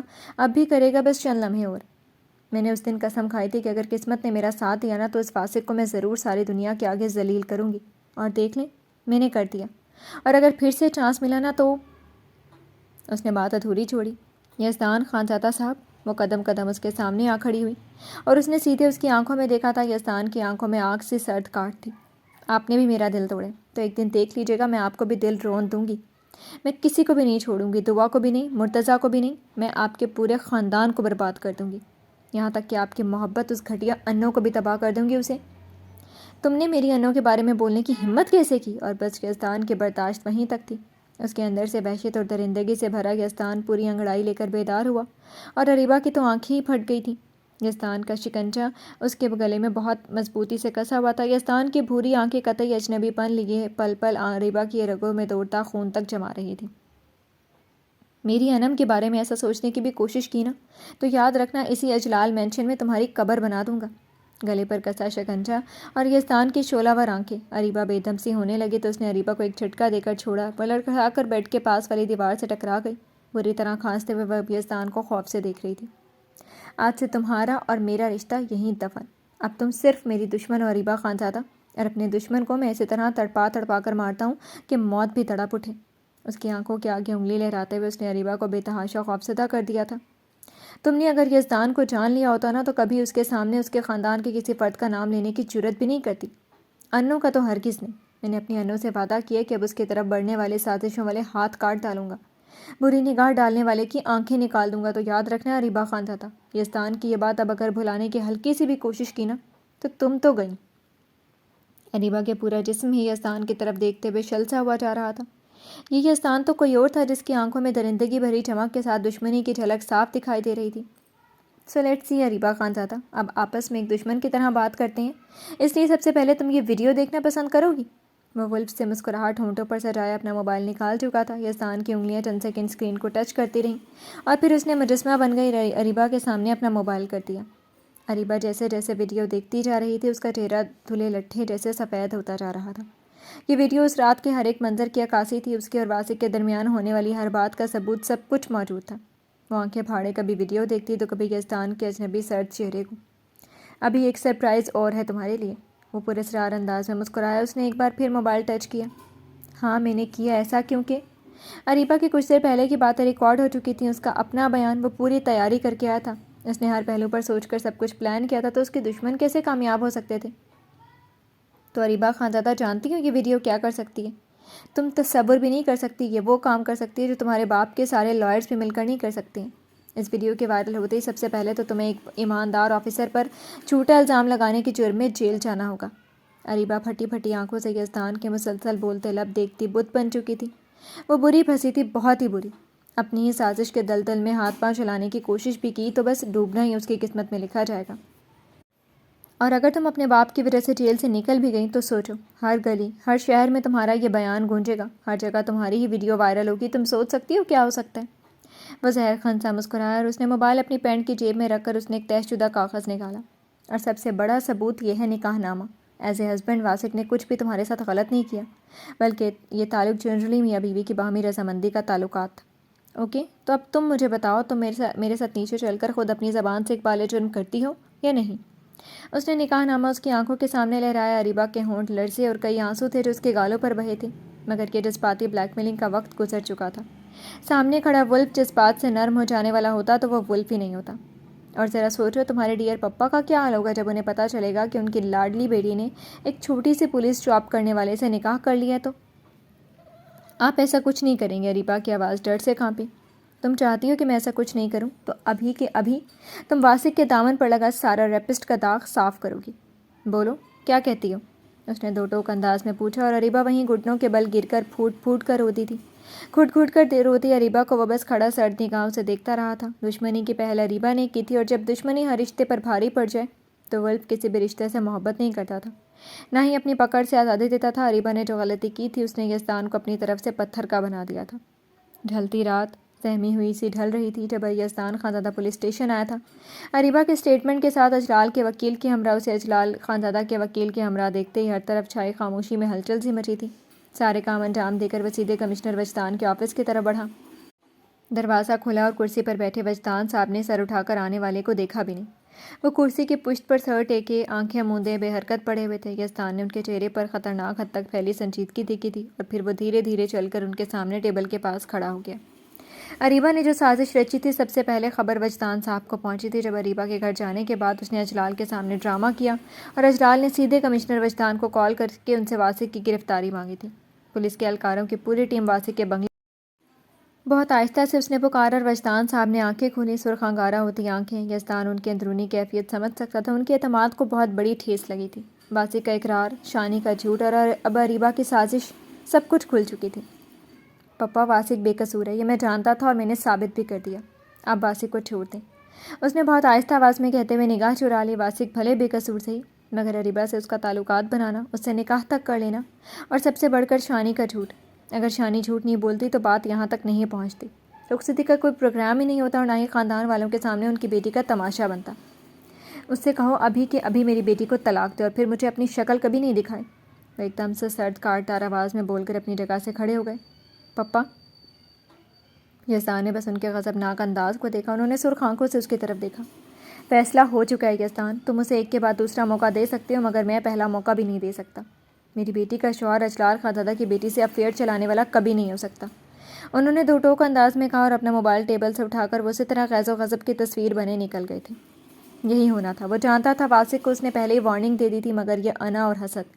یزدان نے بس سر جھٹکا اور وہ کمشنر وجدان کے آفس میں بیٹھ گیا۔ اس نے فون اٹھا کر سب انسپکٹر سے واسق کو ادھر لانے کا کہا تھا، اور کرسی کی پشت سے ٹیک لگا کر وہ دور چھت پر دیکھتا بہت ہی گہری سوچ میں کھو چکا تھا۔ یہ ناول آپ کتاب نگری یوٹیوب چینل پر پڑھ اور سن رہے ہیں۔ وہ دوپہر بہت گرم تھی، یا شاید دلوں میں سلگ اٹھی آگ کی گرمی سے سارا شہر گرم اور حبس آلود ہو اٹھا تھا۔ اداس شام کے گرم سنہری سائے اب زینے زینے ساکت سی اتر رہی تھی۔ سارے منظر پر خاموشی کا غلاف چڑھ گیا تھا، خوشی سے چمکتے چہرے مرجھا گئے تھے۔ جس گھر میں ہنسی اور کہکہوں کی آوازیں تھیں، وہاں ہر سو موت کا سناٹا پھیر رہا تھا۔ کمشنر وجدان کے گھر کا ہر فرد کا چہرہ پتھر سا اور آنکھیں سرخ لہو رنگ بنی ہوئی تھیں۔ گھر کے مہمانوں کو ابھی کچھ پتہ نہیں تھا، یزدان نے سختی سے سب کو منع کیا ہوا تھا۔ اس گھر میں کیا ہوا، کیا ہونے والا ہے، اس کا ڈھنڈورا پیٹنے کی ضرورت نہیں، کسی کو کچھ بھی بتانے کی ضرورت نہیں تھی، وہ خود سب ٹھیک کر لے گا۔ اس لیے سب نے اپنی اپنی زبان پر خاموشی کے تالے لگا لیے تھے۔ بہت مشکل تھا مہمانوں کے سامنے نارمل دکھانا، سب کچھ سہنا، مگر یہاں سعدیہ بیگم نے گھر کے خیر خواہ بزرگوں کی طرح سمجھداری سے کام لیتے ہوئے شادی میں آئے ہوئے کچھ مہمانوں کو خود ہی سنبھال لیا تھا۔ انہیں وقت سے پہلے ہی تیار ہونے کا کہہ کر یہاں تک مہمانوں کو وقت سے پہلے ہی ہوٹل بھیج دیا تھا، یہ کہہ کر سب اطمینان سے وہاں تیار ہو سکتے ہیں، کچھ دیر میں وہ سب بھی پہنچ رہے تھے۔ باقی کے تو کچھ مہمان ہوٹل میں ٹھہرے ہوئے تھے، کچھ کو شام تک میں آنا تھا، اس لیے فی الحال کسی کو خبر ہی نہیں ہوئی کہ دعا کی طلاق ہو چکی تھی اور اب اس کی رخصتی کا کیا ہوگا۔ مہمانوں کے جاتے ہی کمشنر وجدان کا سارا خاندان اب لاؤنج میں جمع ہو چکا تھا۔ صوفے پر دعا کو اپنے ساتھ لگا کر بیٹھی مغموم اور پریشان سعدیہ بیگم، اسے صوفے کی بیگ تھام کر پریشان حال کھڑی انم اور صبا، ایک طرف کھڑے یزدان اور مرتضیٰ اور غصے سے ٹہلتے وجدان، سب سے الگ تھلگ بیٹھی شانی اب بھی صدمے سے اپنے وجدان کے چہرے کو دیکھ رہی تھی۔ یزدان کے چہرے پر پتھروں سے سختی تھی اور مرتضیٰ کے چہرہ بھی کم و بیش اسی کی طرح ہی تھا۔ انم اور صبا بھی صدمے میں ڈوبی بس اب سب کے چہرے کو دیکھے جا رہی تھی، کسی سے کچھ کہنے کچھ پوچھنے کی نوبت ہی نہیں آئی تھی۔ وجدان، آپ نے یہ کیا کیا؟ مجھ سے پوچھے بغیر اتنا بڑا فیصلہ کر ڈالا، کم سے کم واسق کو اپنی صفائی میں کچھ کہنے تو دیتے۔ آخر شانی کے لبوں سے صدموں میں ڈوبی ہوئی آواز نکلی، اور غصے سے ٹہلتے وجدان نے پہلی بار اپنی شانی کو غصے بھری نگاہوں سے دیکھا۔ تو اور کیا کرتا تم مجھے بتاؤ، اور میں کیا کرتا؟ آنے والے حالات کے خیال سے تم نے تو میری بیٹی کو برباد کرنے کی ٹھان ہی لی تھی۔ اب کیا چاہتی تھی؟ میں جان بوجھ کر اسے ایسے شخص کے ساتھ رخصت کر دیتا جو اجلال کی بیٹی کو اپنی بیوی بنا کر میری بیٹی سے انتقام لینا چاہتا تھا۔ یہی صفائی چاہتی تھی تم واسق سے؟ غصے سے بھرے ہوئے شانی پر چلایا، اور سب نے بس افسوس اور دکھ سے سر جھکا کر ضبط کرتی دعا کو دیکھا۔ بس یزدان نے چونک کر وجدان صاحب کی طرف دیکھا، ایک گتھی اور سلجھی تھی۔ انم کا دل دکھ گیا، وہ چاہتی تھی واسق کا سچ سامنے آ جائے، مگر اس طرح نہیں کہ ان کا پورا خاندان ہی صدمے میں گر جائے۔ دل گرفتہ سی ہوتی ہوئی اس نے یزدان کے چہرے پر ایک نگاہ ڈالی. اس کے چہرے کے اسپاٹ پن سے اس نے نگاہیں جھکا لیں. واسی کیسا نہیں ہے، ضرور اسے اریبہ نے پھنسانے کی کوشش. بس کرو شانی، بس کرو. وہ ایک دم سے ان کے اوپر پوری آواز سے چیخ پڑے. وہاں موجود سب کو جیسے سکتہ سا ہو گیا تھا. بس یزدان تھا جو ہونٹ بھینچے اپنے پپا اور شانی کو دیکھ رہا تھا. اس نے واسی کو ایک موقع دیا تھا جو اس نے گنوا دیا، اور اب بس اس کے لیے یہی سزا تھی کہ وہ اپنی محبت سے محروم ہو جائے. اس لیے اس نے وہی کیا جو ایک بھائی ہونے کے ناطے اس کا فرض تھا. ادھر شانی ایک دم سے ساکت ہو گئی. اپنی اور وجدان کی ہمراہی میں یہ دوسری بار تھا وجدان ان کے اوپر چلائے تھے. ان کی آنکھوں میں بس اپنے لیے غصہ ہی غصہ دیکھ رہی تھی وہ. سعدیہ بیگم نے گہری سانس بھری. یہ سب کیا ہوا تھا، کیا ہو رہا تھا؟ کچھ بھی سمجھ میں نہیں آ رہا تھا. انہیں تو ابا جلال کی بیٹی نے بھی شرمندہ کر ڈالا تھا. وجدان کی فیملی سے انہوں نے ایک سرد آ بھر کر اپنے ساتھ بیٹھی ساکت سے دعا کو خود سے لگایا، جس سے وہ اسے تسلی دینا چاہتی تھی. دعا نے بھی ان کے شانے پر سر ٹیک کر جلتی آنکھیں بند کر لیں. مجھے تم پر آج بہت ہی افسوس ہو رہا ہے شانی کہ تم اتنی اندھی بن گئی ہو. تمہیں اپنے ڈر، بس اپنے خوف کی پرواہ رہ گئی ہے. میری بیٹی کے جذبات، اس کی خوشی کا تمہیں ذرا برابر خیال بھی نہیں تھا. تم نے سوچ بھی کیسے لیا تھا میری بیٹی کو ایسے شخص کے ساتھ رخصت کرنے کا جس نے میری بیٹی پر شک کیا، اس کے ساتھ اتنا برا سلوک کیا؟ سخت غصے میں انہوں نے بہت ہی شکایت بھری نگاہ شانی پر ڈالی. دعا کا دل اس وقت خوب رونے کا ہو رہا تھا، مگر وہ خود پر ضبط کیے ہوئے سب سن رہی تھی. ادھر صرف میری بیٹی کی گردان پر شانی کو غصہ آیا تھا. بس کریں وجدان صاحب، یہ میری بیٹی کرنا. کیا یہ صرف آپ کی بیٹی ہے وجدان صاحب؟ یہ میری بھی بیٹی، اور ایک ماں ہونے کی حیثیت سے میں نے وہی کیا جو مجھے کرنا چاہیے تھا. میں نہیں چاہتی تھی کہ آپ دونوں مل کر ایک اور شایان تیار کرتے. ان کی آنکھوں میں دیکھتے ہوئے ان کی آواز بھی سرد ہوئی تھی. جہاں وجدان نے جبڑے بھینچے وہیں یزدان کی آنکھیں بھی گلابی پڑی تھیں. باقی سب تو بس خاموشی سے سب دیکھتے دکھی ہو رہے تھے. وقت نے کیا رخ موڑا تھا کہ وجدان اور شانی کو ایک دوسرے کی مخالفت میں لا کھڑا کر دیا تھا. اچھا تو تم ماں ہو اس کی؟ وجدان نے چند قدم کا فاصلہ سمیٹ کر شایان کی آنکھوں میں سرد آنکھیں ڈالی. ایک ماں ہونے کی حیثیت سے تم جھوٹ بھی بول سکتی ہو، تم سچ چھپا کر اسے جہنم میں دھکیل سکتی ہو. ایک ماں ہونے کے ناطے تم کب تک اپنی بزدلی کے ہاتھوں میرے پورے خاندان کے جذبات سے کھیل سکتی ہو؟ تم نے میری اولاد کو بھی اپنی بزدلی کی بھینٹ چڑھایا. ہمیشہ تمہاری وجہ سے میری اولاد ہی کیوں غم اٹھائے؟ وہ غصے میں بولتے چلے گئے جو انہوں نے کبھی شانی سے نہیں کہا تھا. صرف میری اولاد، کیا وہ ان لوگوں کی کچھ نہیں لگتی؟ کیا انہوں نے ہمیشہ برباد کی ہے؟ شانی کو سخت صدمہ پہنچا تھا. وجی میں نے بس ان کا بھلا کرنا چاہا. آپ مجھے… شانی کی آواز گلے میں پھنس گئی تھی. آنکھیں پانیوں سے لبریز تھیں. پر آج پہلی بار وجدان کو ان آنسوؤں نے ہرایا نہیں تھا، بلکہ وہ اسی طرح پتھریلے تاثر لیے پھر سرد آواز میں چیخے. بس کرو ان کا بھلا کرنا، جینے دے ان کو اپنی زندگی. تمہارے اس خوف سے میں تھک گیا ہوں ہر بار اپنے اندر کے غازی کو مار مار کر. کب تک؟ پپا پلیز بس کریں، بند کریں یہ جھگڑا. شانی کی پل پل سفید ہوتی رنگت کی طرف دیکھتے یزدان نے بولنا چاہا کہ… تم بیچ میں مت بولو یزدان. انہوں نے پہلی بار اسے سختی سے ڈانٹا تھا. یزدان نے بس لب بھینچے. مرتضیٰ بھی برداشت کرتا بس اپنے مما پاپا کو لڑتے دیکھ رہا تھا.